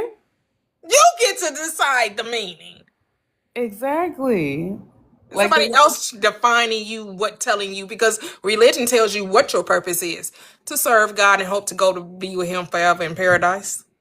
And that doesn't sound fun to me. I'm sorry. That's no shade. I'm getting off on a tangent. That's your purpose, to obey the commandments and hope to go live in paradise with Him for the rest of eternity. That's your purpose. You ain't got no other reason other than to not go to hell, to make sure you don't go to hell and go to heaven. What'd you say, Gigi? And spread His word and convert everybody. Yeah, right. Right. And I think to myself, like, how we look at ants, like, that's the size that we are compared to the universe. Like, even smaller, really, compared to like the actual, not even just the Milky Way, like all the galaxies that we know exist currently. Like, that's how small we are, even smaller than that. But actually, you are that. It's facts. Right? Like, you are, like, the universe is in you. 100%. I was just thinking about, like, when we think about purpose and, like, why did right? Oh, yeah. Like, yeah. Like, it's all, we're just here to live our little, 100 years and pass on, and maybe 110, maybe 115. and pass You can on. cycle back through here if you want to and be another Period. character, right? Like the guy tried to come in here and fearmonger everybody with the Archon energy. I'm like, who the heck? What are you talking about, dude? I smelled Satanism over here. Satanism, as in Like, trying to make me think there's a boogeyman out to come get me. on. They're the ones who I'm really just believe in Satan. like That's the you real think it's issue. hell. This heaven here. What's wrong with coming back? Period. The only reason why you didn't want to come back because you ain't figure out how to work it. Exactly. When you know how to work it, you'll come back unlimited amount of times. When you understand you the creator of it, Yeah. and the world has to do what you say. Why wouldn't you come back? Why not? I can't do 115 years in Houston. We already on broil. Hey, you go anywhere, girl. I gotta You move. can live wherever you You go want. anywhere. You can be in San Diego, live in 70-degree weather all year long. I don't know if San Diego gonna exist. Well, in our Your lifetime, reality, San Diego it will can. definitely exist, but maybe not Oh, in yes, it Florida. is. I guess in Chicago's 5 or looking 10 lifetimes promising. from now. Been hearing that for Toronto. many years. Oh, California. Toronto. California ain't going nowhere. Definitely It's not. staying right there. In Mia's world, is hot in Houston. San Diego don't exist. That's her story. It's not Well, hot that's in Mia's Houston. world. We on Mia's broil world. in Houston. The pizza's ready in Houston. That's Mia's world. Mia's world. That's Mia's world. I don't know about that life, but I that's her love world. California weather. I would love to live in Yeah. San Diego. I love California weather too. I would love it. Yes. Live there and I'm missing it right now in this like negative. Because I feel like a 30 pizza Wisconsin. roll in July in Houston. Yum. I love pizza roll. Yummy. Mia, I'm just taking. So I live in Indiana, so it doesn't get as hot in Indiana as it does in Houston, but it still gets really hot. And so I'm just going to the mindset of I'm summering in New England and I'm wintering in Florida. That's all I'm doing. There you go. There you go. Yeah, Go Houston, to Nashville. Houston weather is Eat awesome that. outside of the summer. Anytime Eat outside that. of the summer, come to Houston, but don't come to Houston in the summer. Don't do that to yourself. That's just like Dubai, right? Unless Dubai you're from is Africa. Like the If Middle you're from East is Africa, like that. You're right. If you're from the Africa, all continent those. of Dubai. Africa, come to Houston. That's my trip is Dubai. Oh, it's 80 degrees in LA. Love it. Woo! All right now. Hilarious. It's like That's what I told 10 my degrees husband. in- Rub it in, Rob. I told rub my it in. husband, we don't got to do no more winters in the shy after the last baby graduate. We got 3 more years. She a freshman. She got 3 more years. I'm like, we could pack it up. We could pack it up because we ain't got to do this no more. I know that's right. It's actually We ain't got to do this deep freeze, this -3, -10 degree type weather. We ain't got to do that. it's 46 degrees in Houston right now. That's crazy. It's cold. Yeah. It's 80 in California. Oh man, loving it. I I'm love in Houston weather California right outside of now. summer. I'm there right now. Yep. And so we got have a new guest on the scene, Healthy OG. Bestie, What I happened have to to- Noir? What were you called? Saint Noir? What? Saint Nicholas Noir. Saint Nicholas Noir. That was for the holidays. How y'all Oh, just for doing? the holidays. Okay. Yeah. Okay. Bestie, I have to afternoon. go. Everybody Oh, have a thank great you for weekend. Thank you joining. and then we're reading 12, 13, and 14. That's it. Thank you so much, Gigi. Okay, thank you. Love you guys. Love you. Bye-bye. Have a great Bye, weekend. sweetie. You too. Go ahead, Healthy. Yeah, I just wanted to stop by and say good afternoon to my friend and my family over here. It always is a pleasure to just to listen, to drop in and to pick up some jewels, some diamonds in this whole deconstruction process. I've said it before, and I'll always say it. I've come so far with this, and I've gotten so much better, so much stronger, and I pick up so much listening to you. It only just even a few minutes of gleaning all that I really feel that you've taught me along the way over an extended period of time has been valuable to me. And I just wanted to stop in and say thank you and keep up the good work. I'm just proud of you. I'm glad that you and your family, your husband, and everything that you're doing It's, you know, people have said, what's our purpose? This purpose thing. I don't know if we have a purpose, but I can tell you that your effect, whether you meant for it or not, is beautiful and it's valuable, most importantly. And you guys, you and your family and everything that you do, your mindset, your desire to move people from belief to knowledge really is what I think it's about, because I think belief is the real question. It's not even God or what do you believe in. It's the fact that people are working so hard to believe something, when the truth is knowledge, knowing that we are not a drop of water in the ocean. We are actually the entire ocean in one single drop. We are the universe. Yes. All of everything that we're trying to believe is us. And we don't have to try to believe what you know. Belief and knowledge are two different things, and we're so focused on that as a country, and it's the biggest thing that actually divides us, is this struggle to believe something, this desire for others, in others, for us to believe, or maybe like they believe, or for them to say, you must believe, you should believe, because if you don't believe, the belief, really? Like, is that all that life is about? Is that we have to believe? I think it's the most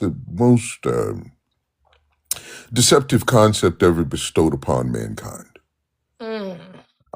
Is my thing, because it's caused such a fervor, it's almost a dimension. They say we have 3 dimensions. I think the 4th is this idea of belief. And why do you have a problem with belief? Because I don't have a problem with belief. Because I know the world is all make believe.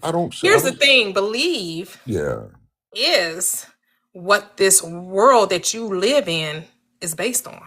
Right, and I everything is based on. But here's the thing: it's in who do you believe? Right. In whom do you believe? The problem is you believing in things outside of yourself. Exactly. It wasn't believe is not the problem. It's in whom do you believe? Right. People are putting their belief and trust in another, when the belief and trust should only have been in self. Exactly. And I believe, quite frankly, that without even the idea of belief, then there is only you.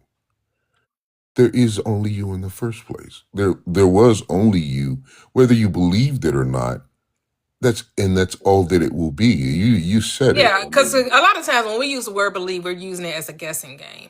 However, believe means to accept a thing as true or real. And we're always accepting something true as real. Everything that you say, everything that you believe, everything that you're saying, you're accepting it as a reality for yourself. That's all believe means. You're taking your knowledge that you have gained and you're making it true for you. That's believe. That's what believe is. You're taking what you know and accepting it as a reality. Right. That's believe. You're making what you're currently experiencing a truth for you. Right. It ain't a truth for me. It don't have to be a truth for me. It's really none of my business what your truth is. The problem that we find ourselves in is that I think I need you to believe as I do. Right. Exactly. There doesn't have to be a consensus of what you accept as true for you. Right. And if people would just leave other people alone and understand that there are no other people. Yes, that's my point. That's the thing. There are no other people. Right. Everyone in your reality, everyone in your world is there to serve you. But people don't like that, because that's how the Christ talked about the kingdom of God, right? And you rule as a king, right? You're heirs to the throne. You're of the royal priesthood, right? Where a king, do you do anything? You decree things, right? You Right. command Well, things, yeah, right? yes. You sit on your throne and you let the world do everything for you. Right. Are you Exactly. willing to let the world do everything for you? Because the world would do exactly what you command it to. So if you're saying world, I need you to show me how much a struggle it is, how hard it is. I need to see disease. I need to see wars and rumor wars. I need to see. It's going to say your wish is my command. How many Right. wars you want to see? How many people you want to see unalived as a result of it? How many diseases? How many? What do you need me to show you? Because I'm gonna serve it up for you on a platter. Mm-hmm. But you also can say you want heaven here on earth. Mm-hmm. And you want to see the peace, the love, the plenty, the opulence, Now. the extravagance, Right. the beauty. Like you can also say that, and it says, "I gladly oblige. I'll give you whatever you ask. Right now. Right I'll get away. whatever you tell me to do. I will do for you." Here's the thing: does the king go out and fight? Nope. Does the king cook for himself? No, ma'am. Is the king the reason why the money comes in? Like he's the reason, but does he 100%. make the money come? Like He builds no, the kingdom. world works on the king's behalf. Right. The subjects work on the king's behalf. Right? He has his court that everybody doing everything, and they all come to him for direction, for guidance. And he says, not consensus. This is a dictatorship. This is a rulership. He's telling them this is what it is. That's how we're supposed to be. Yeah. That's what the Bible tells us how we're supposed to rule in our kingdom. Mm-hmm. We're supposed to rule with dictatorship. This is not a consensus. This is not a republic or a democracy. Very good. But how are you going to rule your kingdom? You can rule it with an iron fist, or you can rule it with love. It's your choice. Some people like to rule their kingdom with an iron fist. They like to beat people upside the head. They like to manipulate control. They like to be gangster with it.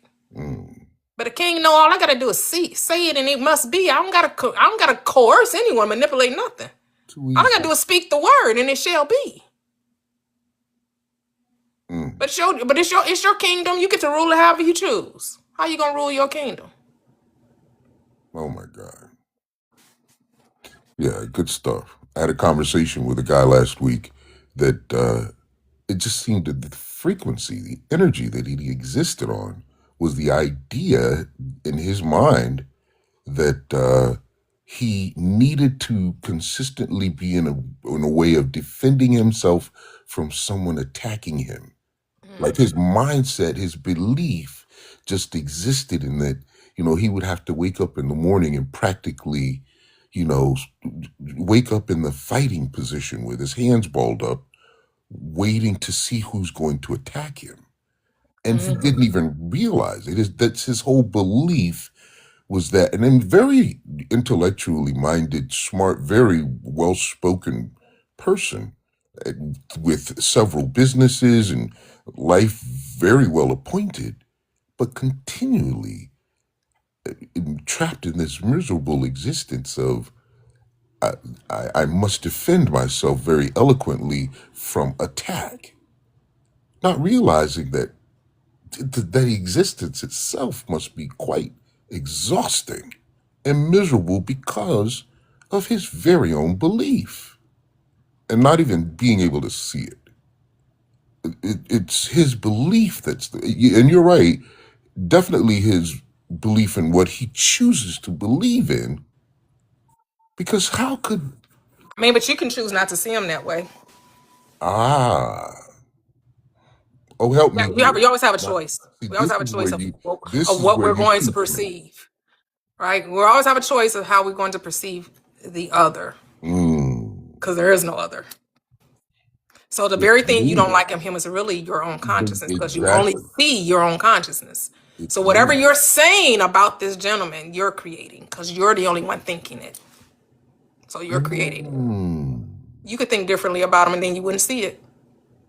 You only see your own. You can only see what you're thinking. You do it to me every time. You always show me me. You show me myself, and it's beautiful.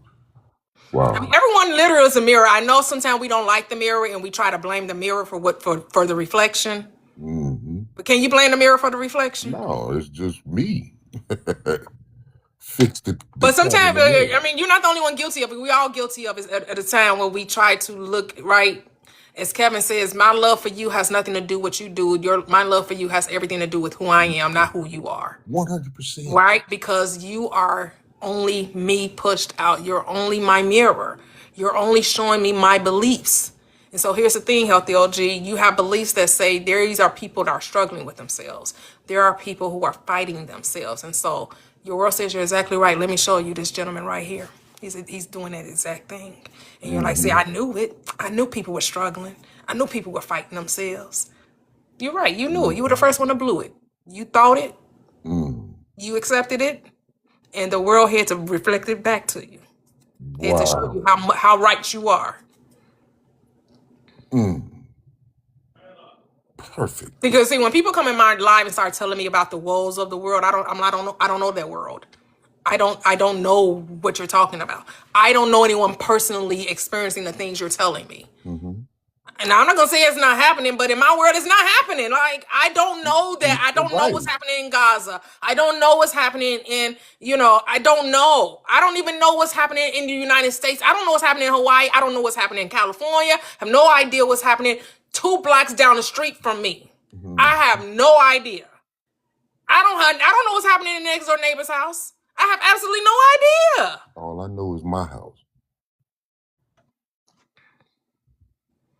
That's it. So we so concerned about what's happening 6,000, 8,000, 10,000 miles away on another plane, on another landmass. But, That what's ain't none of going my on in your business. house? What's going on in your mind? Because that's Right. the only thing you should be concerned about. So perfect. Yeah. Imagine that all is well. Imagine there's peace instead of war. How about that? How about you imagine that the people in Gaza got everything they need without you having to lift a finger? I have to say this. Since, the very first time that I've come on this live with you, um, listened and it's helped me, long story short, to literally change my own health. I'm absolutely certain that it's given me the power, the strength, the ability to manage the cells in my body and how they grow and operate. My body has gone from, the idea that it's healing, because healing suggests that you're recovering from illness. It's gone from that to calibrating. Oh, It yes. calibrates. My body calibrates through life, and I no longer get sick. Ooh, It say just that. adjusts. Ooh. It adjusts to whatever is going on, and it grows stronger. Actually, even at my age, um, I'm, I'm I'm very well chronologically gifted, but I like and that. notice I said chronologically gifted I like that. because I'm getting better, and I'm telling you, it's visible. I've gone to several funerals in the past year. I buried my mother actually last year, and during that time, physically, I was going through. I mean, I literally had the shingles on my head, and I'm bald. Imagine, imagine I'm sure it was from the stress and all of the everything that was happening, and my body calibrated through that CHF, congestive heart failure, a pacemaker, diabetes, neuropathy, and it's calibrated through all of those things. I'm sure that the pacemaker has helped my body to actually get stronger, but my mindset, and I'm sure it's the gym and those things that I do, and I'm all of the proper eating and all, but I'm getting better. Literally, I feel better now than I did when I was 40. Wow. Beautiful. And that is most definitely a mindset. and not allowing the idea that anything can destroy me or unalive me. It's allowing me to calibrate and get stronger and better, such that maybe the next storm, the next calibration that comes, I'm already calibrated for it. My body is prepared to calibrate through that the way that it's calibrated through all of my life since I've been here.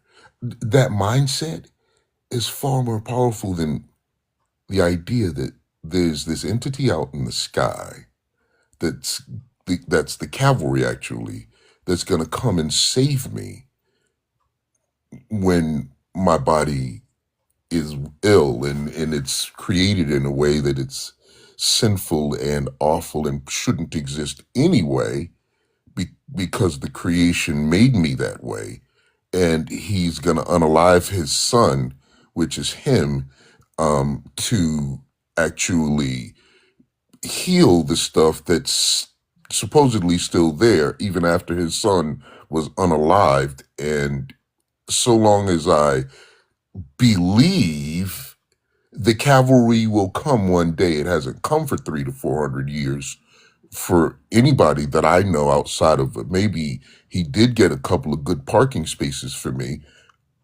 Come on, man.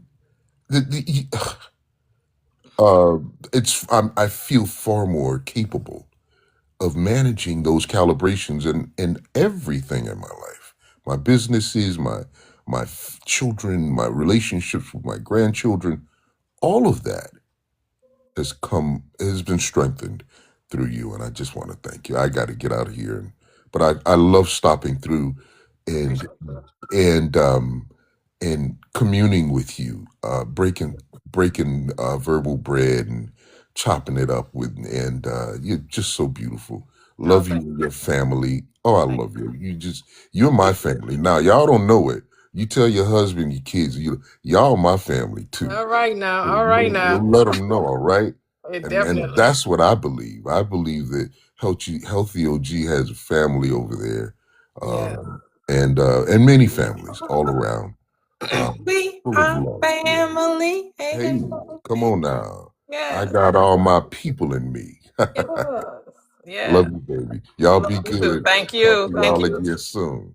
All Drop me right. down. Thank you, Thank dear. you. Have a great, great, great rest of the day.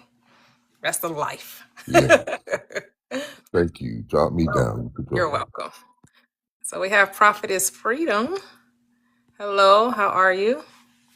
Hello, how are you? I'm great, thank you. Good. I catch your content time to time, and I just want to thank you for it because with so much negativity on this app, it is very refreshing and needed. I think a lot of times we don't even realize when we're taking this in, we think it's entertainment, but the spirit is tainted by a lot of chaos and a lot of things that's going on. And I just wanted to thank you for that. And just always being mindful too of when I'm taking in certain content, how do I feel? Because I think sometimes we forget that. We just think, oh, it's just something, but it's like, no, it's more than that. And our mind is so powerful and we can do so many things, but we have to know it, and not just know it on a conscious level, but everything in us has to know it. Yes, yes, yes, absolutely. Yep, power of awareness. The That's power. it. And I'm a big Neville Goddard fan. So thank you for that awareness to just bringing his back to my mind because it is very powerful. Yes, it is. It is. It is. Yep. I mean, it's about your self concept, as Neville Goddard reminded us, right? Who do you say that I am? What do you say about yourself? What do you believe to be true about yourself? What are you accepting? Right? And I know people are like, oh well, we don't need to believe, we need to know. But the problem is with the know, right? Some people know a lot of the erroneous things. Because people know that their body feels a certain way. People know about relationships. People know that, oh, life is hard. This is difficult. This is trying. Well, stop knowing that and know something different. Decide on something different. Ooh, yes, that's powerful. And I think one thing too, we have to remember when we know something, we're going off of limited past experiences. Yep. And when you know something, because you're relating it to something familiar, you're not even opening yourself to the possibilities of something new and something better. So thank you for that reminder as well. I'll be mindful of that. Yes, yes. I mean, because when I say believe and know, to me they're interchangeable. They're synonymous. I don't look at those words as different. I know that how we tend to, when I say we mean society in general, when we tend to use that word believe, we're using it as a wishing or a guessing. I believe it. So we think they were saying that like we don't know. No, when I say I believe something, I'm saying I'm accepting it as a reality for me. You don't have to accept it as a reality for you, because my beliefs are not for you. My beliefs are for me. And that's where people get twisted. They think that their beliefs are for someone else. No, I don't need you to agree with me. Me, myself, and I are enough. That's the three-strand cord that cannot be easily broken. That's all that needs to agree, to have this agreement, to make this a contract, is that me, myself, and I say yes to it. If Oh, everything else says no. thank you for saying that, because that's unnecessary stress trying to put other people under your wheel. Yep. Yep. Yep. Thank you, Latoxic. Thank you so much. And thank you, Mia. Thank you so much. Yeah. Well, we've been on here for quite a while. We've read chapters 9, 10, and 11. Next week we'll start up again. Next week at next Saturday, 10 a.m. Central Standard Time, we'll discuss chapters 12, which is subjective control. Chapter 13, acceptance, and chapter 14, the effortless way. Ooh, that should be a good one. The effortless way. We be trying. We like to be try-hards. I be trying so hard. I try so hard. That's the problem. You're trying too hard. Stop trying and just be. The effortless way. Ooh, looking forward to that. Well, this whole book has been packed with power, packed with a lot of punch. As Gigi said, tiny but mighty, because the chapters are very, very short, no longer than 2.5 pages. And this book is so small, it's not even, I don't even think those are really 2.5 pages. I think they're really more like 1 page, a page and a half, because even the book is tiny. So we have recaps on my YouTube, Prosperous Living with Toyia. I'm streaming on both platforms. Make sure to follow, subscribe. I have free books in my link tree. The Manifestation ebook bundle. I have The Recipe for Life, How to Manifest Your Desires based off the script Mark 11:24 and Matthew 21:22. Mark 11:24 says, therefore I say to you, whatever you desire when you pray, believe you received it and you shall have it. And then I have some storybooks for children. The Recipe for a Radiant Life and The Recipe for a Wonderful Life. They're both of those books are based on, it's just whatever your flavor is. They're basically the same type of book. One has Aunt Zora and the other one has Mama Joy. And they're both teaching the young person, the 10-year-old girl, about the manifesting principles, that your thoughts are creative. And it's coming also from those two verses I just quoted, Mark 11:24 and Matthew 21:22. Those books are also on the link tree in my bio, and get those. It's for children of any age, right? But if you're looking to share this truth, this principle, this law with children in your life, young children in your life, those books are so so easy. They're short and sweet, but packed with power, packed with punch, letting you know that the 4 steps is something that you always do. It's not something that you have to try to do, but something you just want to become more aware of that you already do, which means you're always desiring, which is step 1. That's your decision of whatever you want. Step 2, give thanks. You're always being grateful for something, or you're complaining about something, right? So instead of complaining, you want to be grateful for the desire that you're at. Instead of saying reasons why it can't happen, start to be grateful that it already has happened. Appreciate it now. Step 3 is believe, believe, believe, believe that you've received, right? Believe that, but accept it as a reality. Accept it is already done. And then step 4 is not your work. Step 4 is just allow it to come. If you believe that you received it, what? Then you shall have it. Because for everyone that have, they shall have even that in abundance. So get those books. You won't be disappointed. They're really good, great graphics and everything. They're amazing books. Thank you to those who've already purchased the books as well. I just put them up for sale, and I've already got some people that supported and bought those books. So I appreciate you guys. Thank you so much. Because I really don't be selling stuff, right? I really don't be. Y'all already know I don't be trying to sell nothing. But this time I'm like, I had to keep reminding myself that everyone is me pushed out. So I'm really not selling anything. This is a way, like when we read that book, Busting Loose from the Money Game, right? Anything that you give, sell, or create or produce in your reality is really your appreciation from you to you, right? It's the way you're going to appreciate the thing that you've done, the thing that you have come to realize, and it's just you giving back to you, right? Because everyone is me pushed out. Everyone is my mirror. Everyone is my reflection. So, I have to truly remind myself that I don't need justification or explanation for anything. I just gonna do what I'm gonna do and then let it be so, right? And so I have to remind myself, right? Because I be having these revelations, but it's one thing to have the revelation, is another thing to apply it. Application is key. That's how you truly know that you know it, when you can apply it.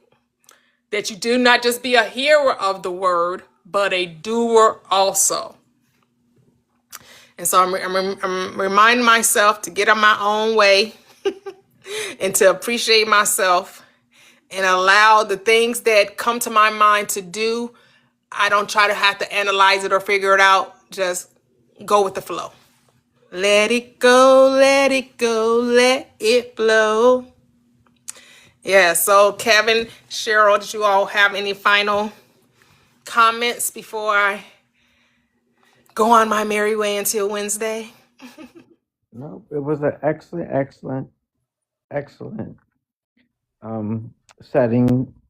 This book club is absolutely amazing, and is reaching all the people that we wanted to reach, and Yes. some of those that we didn't know that needed it. And the people that are waking up are becoming more aware of who they are and their power. And we're not changing lives. We're helping them help themselves.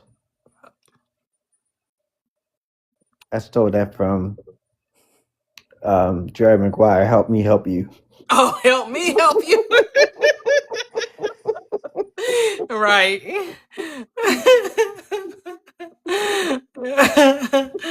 Yep. You don't have to give anyone else credit for your ability to transform yourself, because no one else is doing it. You're doing it. It's all you, boo. All you. I just wanted to say thank you.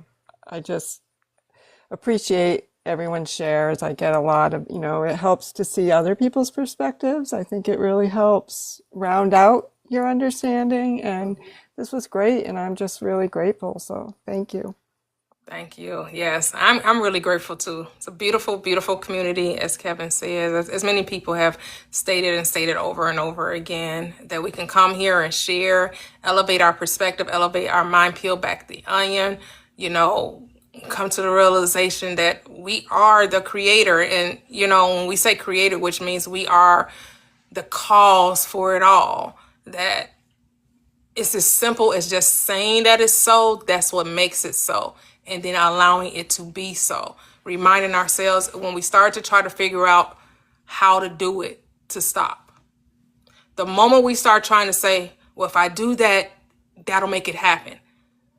It reminds me of the success story, Neville Goddard, with it was a doctor and his wife, and they owned land that they always wanted to build property on, and they decided within themselves that they were going to build the property, and take the land and put property on it, and they weren't going to use any of their money. They were not going to use any of their own money. And so at first, their first thought was, well, we have to go find a realtor or whoever it was, a contractor, to build the property. But then they came to themselves and was like, well, wait a minute. If it's already done, will we be looking for a contractor? No. So the contractor comes to them. And the contractor says, hey, do you have blueprints or what have you? And they were like, nope, we don't. He was like, because he actually came in there questioning them, like, that you own that property? How come you never built anything on it? I can help you with that. And they, you know, then they listened to him, what have you. He was like, he had some blueprints to sell them. They was like, they turned it down because in their reality, everything was done. And so even though the contractor tried to sell them blueprints, he came to his own conclusion, said, you know what? I'll buy the blueprints for you. And then he said, well, how about you give me X amount of dollars to start everything? In their mind, we're not using any of our own money and the project is done. So which means we shouldn't be doing anything to make it so. It's already so.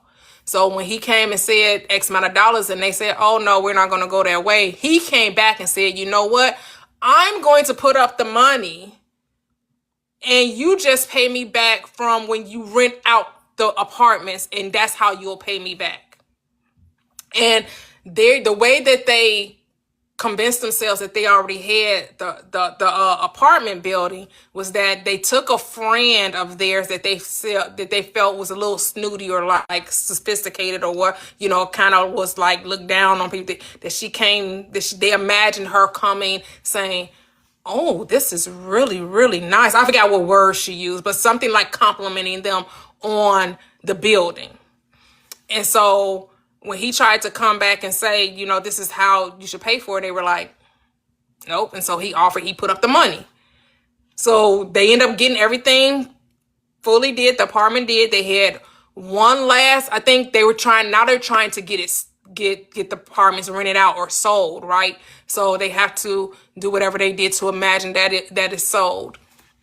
Well, and then they end up imagining about what the lady said. The lady actually comes in and she says the exact thing that they had imagined. And the only reason why I'm telling, because I'm reminding myself, and hopefully this reminds you, there is nothing to do. When you decide that you're already this, anything you're doing is not to make it so. Everything you're doing is because it's already so. So if you find yourself trying to do something to make your manifestation come, you're signaling to yourself that you don't already have it. You're telling yourself this is not so. And so that is what's going to cause you to think you have to do more, when actually that's just signal to you you're doing too much. There's nothing to do. You don't have to do anything. And they did not have to. They did not have to spend any money. They didn't have to go search for the realtor or the general contractor. Everything came to them. And we hear so many stories like that, right? But we think that's the exception and not the rule. When actually that's the rule. There's nothing to do. Everything will be done for you. Everything. You just got to trust it. You got to test it out. You got to test it out. And so, guys, thank you so much. Like Latoxi has here, reading chapters 12 to 14 next week, Saturday, 10 a.m. Central Standard Time. Go grab the books in the link tree in the bio. Make sure you subscribe, follow, and catch you guys next week. I'm sorry, catch you guys Wednesday.